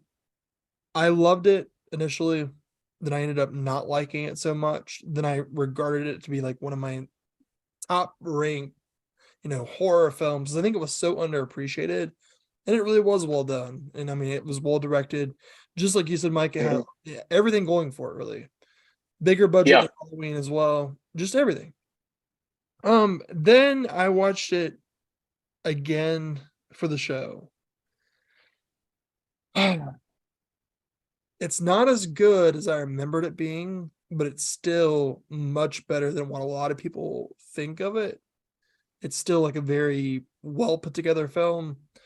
And just like Chris said, there are moments that are dated. Specifically some of the visuals. The script kind of does get a little hazy as well. So I'm right there on the middle. And I was kind of like, I'm like gonna just talking it out with you guys right now because I really don't know where it lands on his filmography because he's had so much come out that's fantastic. So we have this film, and it's just kind of a problem in my eyes because I'm like, I don't know where I put it. I love it, but is it like one of those like cherished films of the 80s that we should just cling to? You know what I mean? And yes, for the record, the 2005 The Fog sucks. Awful. Absolutely awful. See, I remember being really bored with this when I watched it as a kid, and then watching it as an adult, I got more enjoyment out of it this time around than I did previously. And yeah, even though that some of the effects are dated, the close-ups of the fog is actually really well done. I thought that they use fog machines or dry ice or whichever two, maybe both. And those were really well done. When they needed somebody to step out of the fog with the lighting and everything, it looked really good. The killers, the ghost pirates or whatever they were, thought they looked okay. They're not the best villains ever because they don't really have much personality to them. They're just kind of there and they're like zombie-ish, but they were okay. They were interesting looking. And there's one really funny moment that I laughed at. I gut laughed at this for some reason. I don't know why. But at the opening, the 3 people on the boat, they're all drinking, and one guy goes, "Hey, there's a fog bank out there." And the other guy goes, "There's no fog bank out there." And then he immediately looks up at the window and goes, "Hey, there's a fog bank out there." And I was, I don't know why, but I really got a laugh out of that. It was really funny. It's kind of goofy. Like this, that's something about it. Like it's like the dialogue. You guys think that too? Like, like the dialogue kind of is like this wacky kind of goofy vibe. And then like it's kind of like toned down by this beautifully shot. I mean, I would say it's kind of beautifully shot in a way. Yeah. And there was something really soothing about the radio sequences with Adrienne Barbeau when she's on the radio, like when she's live on air and she's talking to the town, just giving them the weather updates. And I don't know if it's just the way she's doing it with her voice and everything, but there's something really soothing that she had. It just felt very comfortable and very nostalgic, and it just gave you a feeling of comfortability watching that. And then to have everything bad happening around those scenes was just really, really cool. Really, really cool to revisit. And atmospheric too. Like just he definitely an atmosphere with this. Yeah, I give this. Go ahead. Go ahead, Mike. No, I was just going to say, it did give off that kind of a specks of comedy in it, or goofiness in it, which I enjoyed. But overall, with the fog, I'm up there. I gave the fog a 7 out of 10. Wow, I thought Mike you'd give that a lot higher because there's so many like people from the Halloween franchise No, that's in it. no, the only reason I didn't, I respected all the actors and actresses that were in the comparison, but I just feel like this was kind of rushed after Halloween, the thing. It was just or after Halloween, it was just kind of pushed through, which I still thought was a really well made movie, and I really enjoyed it. Loved the music, but I did. I gave it a 7. If we were given halves, I'd give it a 7.5, but I give it a 7. Because I rated this higher than you then, Mike. I give this an 8. This Nice. town, like I said, I enjoyed it more this time than I did last. So I thought this was much better viewing, more atmospheric, as Tyler was saying, and just an overall better experience watching it as an adult than I got when I watched it as All a right, kid. Lax, you just talked me into it. I give this a 10. All right, let's do this. I give it a 7. Yeah. You know, it ages like fine wine. Yeah. It really does, because like the very first time I watched this, I would probably be on the lines giving it a 6. I watched it again. I'd probably give it a 9. I watched it again. Didn't really like it as much, probably give it like a 6 again.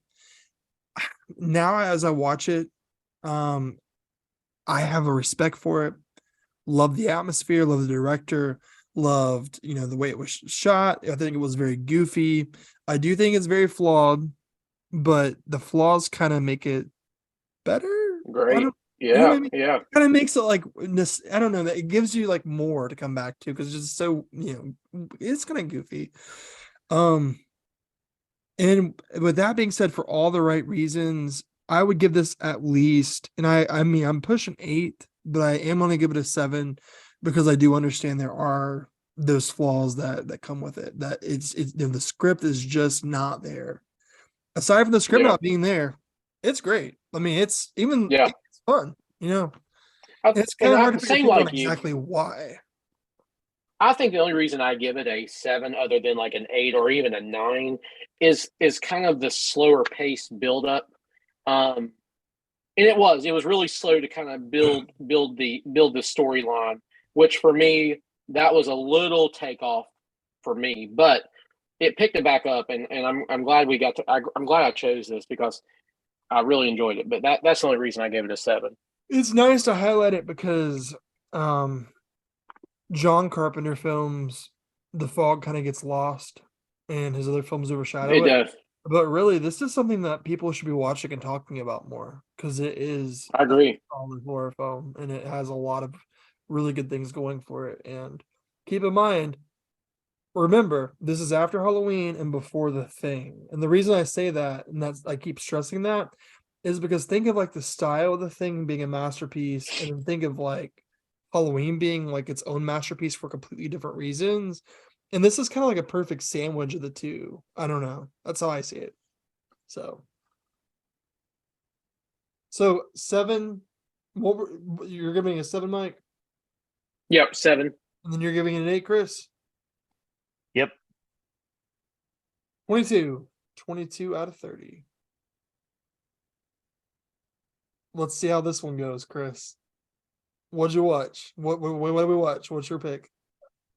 Okay, so first I need to apologize because the theme is ghosts, and I'm not sure if this technically qualifies as a ghost movie. I think it does, but it's more of like a demon movie than anything. But still, it's the first movie that we watched, the original. So we watched Sometimes They Come Back Again, the sequel to the Stephen King film Sometimes They Come Back, which was a 100% ghost movie. So why would the sequel be not a ghost movie, right? That's where I had seen it before, but I didn't remember any aspect of it whatsoever. But the story is about the dad from Family Ties, Michael Gross, who his mother passes away at the beginning of the movie, and he travels to her house to kind of clean everything up and to go through with the funeral arrangements and all this stuff. And while he's there, his daughter that is with him at the time finds this guy in town. Cannot remember his name whatsoever, but he's kind of like this 50s looking like gang guy. Like I can't explain what, but he's like the bad guy from the 50s, with like the leather jacket and the white t-shirt and Tony Reno. the G. Yeah. He's got like the little knife that he pulls out all the time, like straight out of the 50s, right? And she meets him at the diner, and he turns out to be a ghost or a demon of some sort that is from her dad's past. And throughout flashbacks, you get to learn that when he was a kid, when the girl's dad was a kid, Michael Gross, when he was a kid, his sister was murdered by a group of gang members, and he was the one that was trying to stop them from doing so. And by doing so, he kills all the gang members, and he gets them all electrocuted. And so now all this time has passed. It's an anniversary of that time period, or there's like some type of blood ritual that the demon comes back to perform in order to take revenge on being murdered. It's a really weird, convoluted story. But it really is. There's like 14 different things that the demon has to go through in order to come back just to take revenge. It's not like he wants to stay. It's like he can come back and stay on Earth forever. It's just all he wants to do is take revenge, but he has to wait for a certain day with a certain moon, and he has to have certain blood from certain people. It was really, like I said, it was really convoluted. But Michael Gross is going back and forth between flashbacks telling us this story. Then he has to figure out that this guy that is trying to date his daughter is this person from the original incident, and he's slowly bringing back one by one the ghost from the original incident as well. And they're going to reenact the scene with his daughter now that they did with his sister when he was a kid, and he's trying to stop this from happening. And Mike, I know there's a character in this movie that kind of reminds me of you a little bit. He's a little slow. Wow. And I don't know why. I was like, surely Chris isn't going to say there's a character in the movie that reminds him of Mike. And then I was like, Wow. every time he said a word, I was like, he is. Oh my gosh. I'm sorry, Mike. So I can't trust who your friends are. Let's just be honest. This is sad. So yeah, there's a character in this movie that yes, he's a little slow. The character's a little slow, and he's made to be like that because they want you to feel a little sympathy for him, I'm assuming. But he finds out that the ghost is real, and he tries to tell the girl that the ghosts are real and that they shouldn't be hanging out together. And his acting is some of the worst acting that we've witnessed on this show, I think. Mike, what do you say to this? I mean, I think this whole show that I'm on is a piece of shit, and I don't like it. Your acting in this movie, Mike, was awful. Well, actually, this movie should have been titled "Sometimes They Should Never Come Back" because this movie was awful. But go with it. Yes, dude. Yes. Yes. Yeah, it's okay. So I did enjoy the movie. I thought it was fun in certain aspects. No. No, It's not necessarily a good movie, but it's good in a bad way. Like all the stuff that's bad about it, I found myself laughing and enjoying that part. And in particular, the part with the slow character.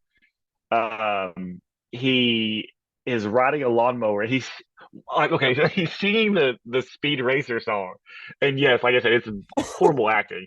But he's singing the Go Go Speed Racer song, like the theme song, as he's riding a lawnmower. But the demon comes out and he grabs the guy, digs a hole or something, and like buries him, like his head sticking out of the ground. And he like, runs doesn't he like make over it him, like, over oh, his you head. want to try it out? You could just try. You could just like, I'm gonna bury you and we'll have fun, right? Isn't that what it was? He was like, let's mess around. Let's have a good time. Like you would just trust somebody. Yeah, it was really weird. But anyway, it's one of the first deaths that we see as far as somebody getting run over by a lawnmower.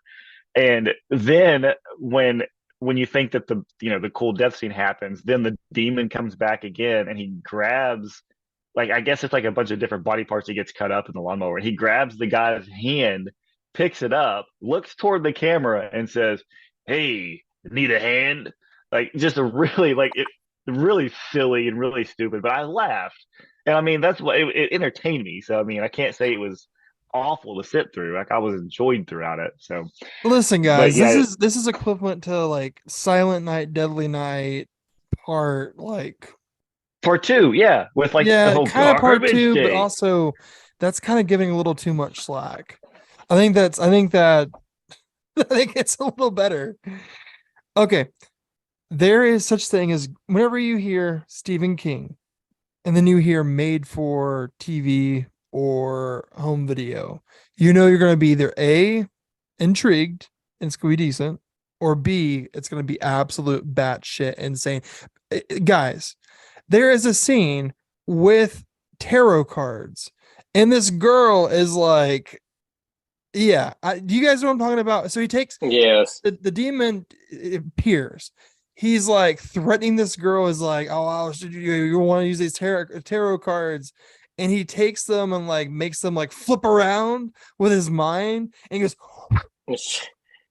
and just like starts like, she's like, ah! And then one by one these tarot cards start inserting themselves into her body, like by like cutting her. I don't know how the cards got so sharp, they just so easily went in. And then just to shut her up at the end, he went whoosh, whoosh, whoosh, boom, like that, and then throws it into her mouth so she would just shut up. And then Those were the biggest tarot cards in the world, by the way. yeah, like literally these tarot cards were the size of a book. And can you say that we hated the film for that? I honestly laughed my ass off. We can't say that was like a bad part because it was absolutely it was so batshit insane.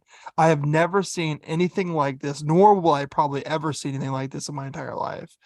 And that's pretty much that's sometimes they come back in a nutshell. Sometimes they come back again.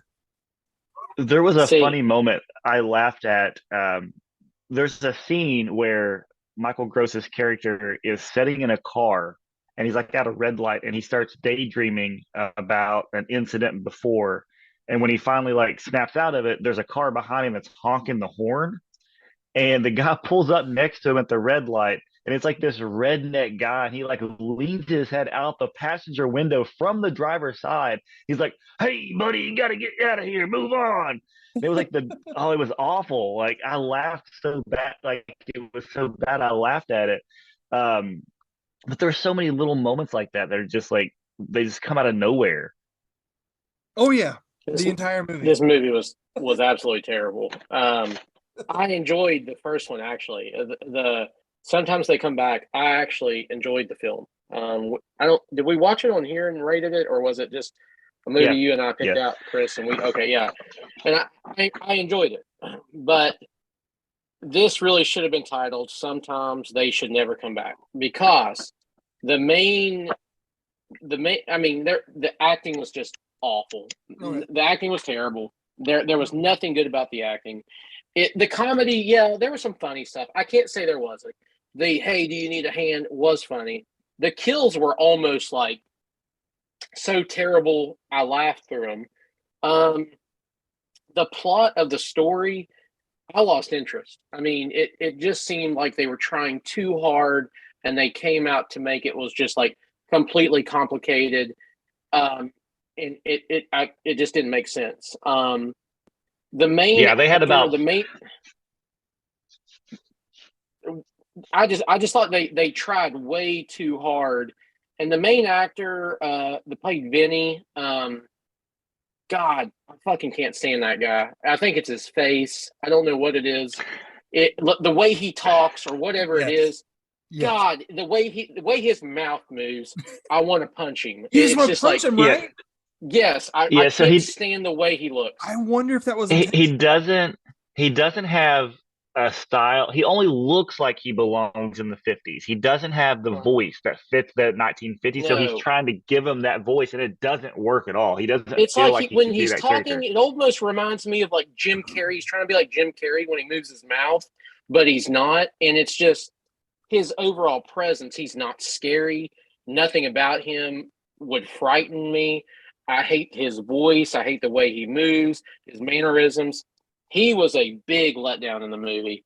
Mike, you actually said it best. He feels like a Jim Carrey impersonator. Yes. Trying to be funny, but at the end of the day, he's just taken completely seriously.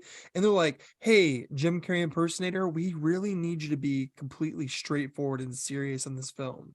Don't be funny. And he's like, but Ace Ventura kind of thing, you know what I mean? Yeah, like, hey, like, I really want to kill you. How about a hand? Like, dude, shut up. The only highlight of this movie, and I mean the only highlight, you had a legend from Sandlot, Patrick Rena, as the little boy, the curly hair. That was the only highlight of this movie. And he must have been hard up for money to do this. I don't know why you would want to do this. I'm assuming, was the Sandlot after this? I'm praying to God. When was this? 96? So when was the Sandlot? No, it doesn't matter. That was the only highlight of this movie. Dude, you're talking about the Sandlot, but look at Hillary Swank. Like Hillary Swank, yeah. Like she was and Michael Gross. Well, Michael Gross, sure. yeah. But, Michael Gross, yeah. And it's so weird that they're part of this film. Because it was actually a shit show. It's just so bad. It's just, God bless. This shouldn't have been done. This should have been a one and done movie, and that was it. Because the first one was average. It was good. It was a good flick, but this one, terrible. You know, something that really bothered me. This really bothered me about the movie is at the end of it, when they go to recreate the sequence from his childhood, and they're all gathered. They have his daughter tied up, and they're all gathered around this big puddle of water, and it's like the exact same thing that happened from the original, incident, and they're interrupted by Michael Gross's character, and when they see him, he's trying to like hit a electrical outlet or a unit or something to break it open or break it off, and they see him doing this, and they're like, oh hey, he's grabbing this big electrical wire. I got an idea. Let's all three step in this big giant puddle of water and wait for him to do this. Like, it made no sense why we would even step there to begin with. Like, wouldn't you get away from that to prevent the same thing to happen over again? It just went with the movie, and none of it made sense. It was just dumb. I'm sorry. It was bad. Yeah, it was. It did resemble a lot of Sometimes They Come Back. Yeah, no, Chris. It felt like there was a lot of parts in there that kind of like imitated the first, which the first was far from a perfect film, and then this one took aspects of the first and made it even worse on top of that. And what I was saying before was, how can Stephen King not be okay with the Shining adaptation without saying something negative about them trying to make a Sometimes They Come Back sequel that's absolutely this bad, and he's okay with that somehow? It's just kind of bizarre to me. But yeah, nonetheless, we can't leave out the one good thing about this movie. There is a scene where one of the girl's best friends goes on a date, and she's in this car, and they're making out, and it's one of the revived demons, right? Like, he comes back, one of the people that he brings back, and they're sitting in the car, and the girl is like, all interested into it and everything like that. She's like, hey, there's something I want to show you. And she starts to like undo her shirt, and he turns around. He's like, okay, you close your eyes now. There's something I want to show you. And then he does the whole like turn into the demon thing, similar to what they did in the first Sometimes They Come Back in the car sequence when they turn into the ghost for the first time. I thought that was actually a really fun scene. It was cool. It was effective, and I liked that and that was the only redeeming quality about this movie, was that particular scene. Not the tarot cards. It was fun, but it was dumb. Yeah, 100%. It was bad. So what are you gonna give it, Chris? So I remembered watching the movie when I was a kid, and the tarot card scene stuck with me. That was the only thing I remembered besides Michael Gross being in the film. And I remember liking it as a kid, but I think it was just because of the cheesy, silly death scenes that they had with the lawnmower, the tarot cards, the car sequence.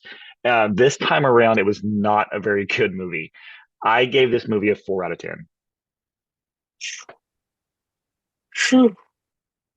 Man, I haven't rated a movie this low in a long time. I want to give it a 2, but I'm gonna give it a 3. It's a 3 out of 10. All right, thank you guys for listening. Tyler, listen. We watched movies like, remember the movie we watched called Beware the Woods for like the worst of 2022, and you're going to give this movie the same quality as what that film is? No, I mean, I came into this thinking 2, but I gave that a 1. But I'm thinking about, what was that one terrible movie that you guys loved? What was it? I gave it a 2, but you guys were like 7, 6. You know what I'm talking about? It was the STD movie. Was it It Follows? No, it had a rape scene at the very beginning of it, and it had like they were like all, you know what I'm talking about, Chris? Night of Something Strange. Oh, yeah. I really love that movie. That movie was great. Yeah. I gave that a 2. I did too. And you're like, there's much, much worse movies out there. And I said, that's why I gave it a 2. And then I watched Beware of the Woods, which is actually probably the worst film ever made. And that's where the 1 comes in. That has to be right there with it, especially the hot dogs. Don't understand it at all. Then we have this film. Can we give it credit because it is a Stephen King very, very, very, very loose adaptation? It's not even a Stephen King movie. I don't even see. Should I give it a 2? Or should I give it a 3?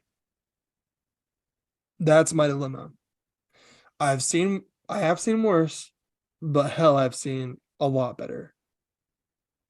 Chris gave it a 4. So my thinking is, I can't be too close to Chris. I have to be controversial. So I'm going to have to give it a 2 then. It's bad. Fuck, I'm giving it a 3 for the tarot card scene. That's it. It gets a 2 plus 1 for the tarot. There we go. So 3, there we go. 4. I still lose, but I'm fucking glad you gave it a 3. So got a 10 out of there. It pains me. It pains me to give it a 3. What did I give the first? Glad I hit double digits. Yeah, I mean that's. I think you gave the first one like a 4 or 5 or something like that.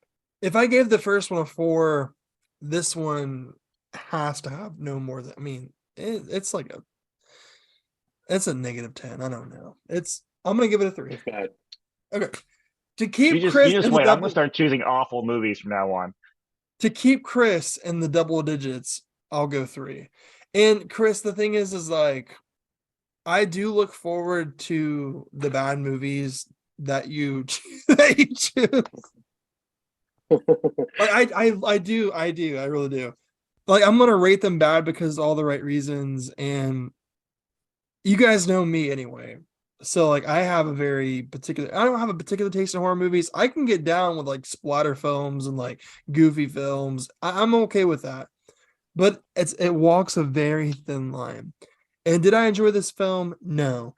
Did I like certain aspects of this film and think it was interesting at the end of the day enough to like say, hey, I laughed once or twice? Not really, but I mean, I did, I found it. I looked hard and I found it. But it is all this doesn't matter because I won. At the end of the day, I'm just going to keep going on because I just won this battle. That's all I wanted to say. But I have one question for Mike. Mike, what was it like to have your head cut off by a lawnmower? Wow. This is sad though. If I'm this retarded, how am I beating you in sales every month? Oh, what does that make you? Thank you, Mike. Now I got to edit this part out. Yeah. Oh man. Shoot. That was bad. All right, so Tyler wins. He is the winner of the Ghost Battle on Fright Fights. And now it is time for us to fix the wheel, spin again, and figure out what is going to be our next category for the show. So we're going to take a break. We're going to get everything set up for the wheel, and we'll be right back after these words. All right, guys, we are back from our break, and we are ready to start the wheel so we can choose our next episode for Fright Fights. And right now we have Tyler's choice was replaced because he won the battle. He replaced the ghost films with A24 horror. And aside from that, we also added a few extra things on the wheel that we could possibly land on. That way we could have a little bit of extra shows going on for you guys. So right now on the wheel for us to win, we have the ability to get tier ranking, which is where we could have a franchise or something. We have to go through and rank everything from that particular film, franchise, or topic. We have interviews. We can get an interview with a cast member from a horror film or director of somebody, anything related to the horror genre. A commentary on a horror film. Then we have his topic, A24. We have Shark Attack films, werewolves, dark comedy horror, films from the year you were born, Clown Town, possession films, found footage films, and 80s slasher films. Those are all the choices that we have to land on for our next episode. And Tyler, if you want to spin the wheel, let's figure out what we're going to do. All right, here we go.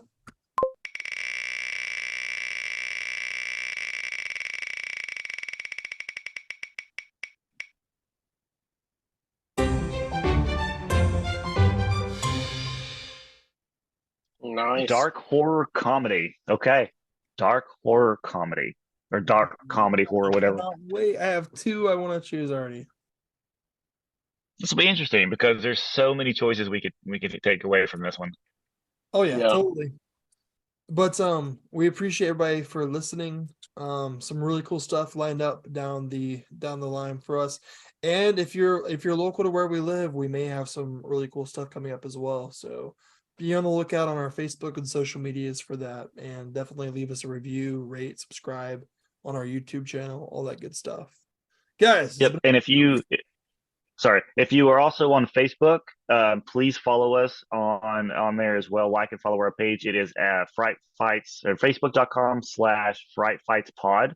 So we're nearing 500 followers on there. We'd really like to hit that limit here soon. So please, guys, like and share that page so that way we can get some likes on there. Sweet. It's been a great time. Appreciate you guys listening. As always, guys, it's been great. And we will see you on the flip side.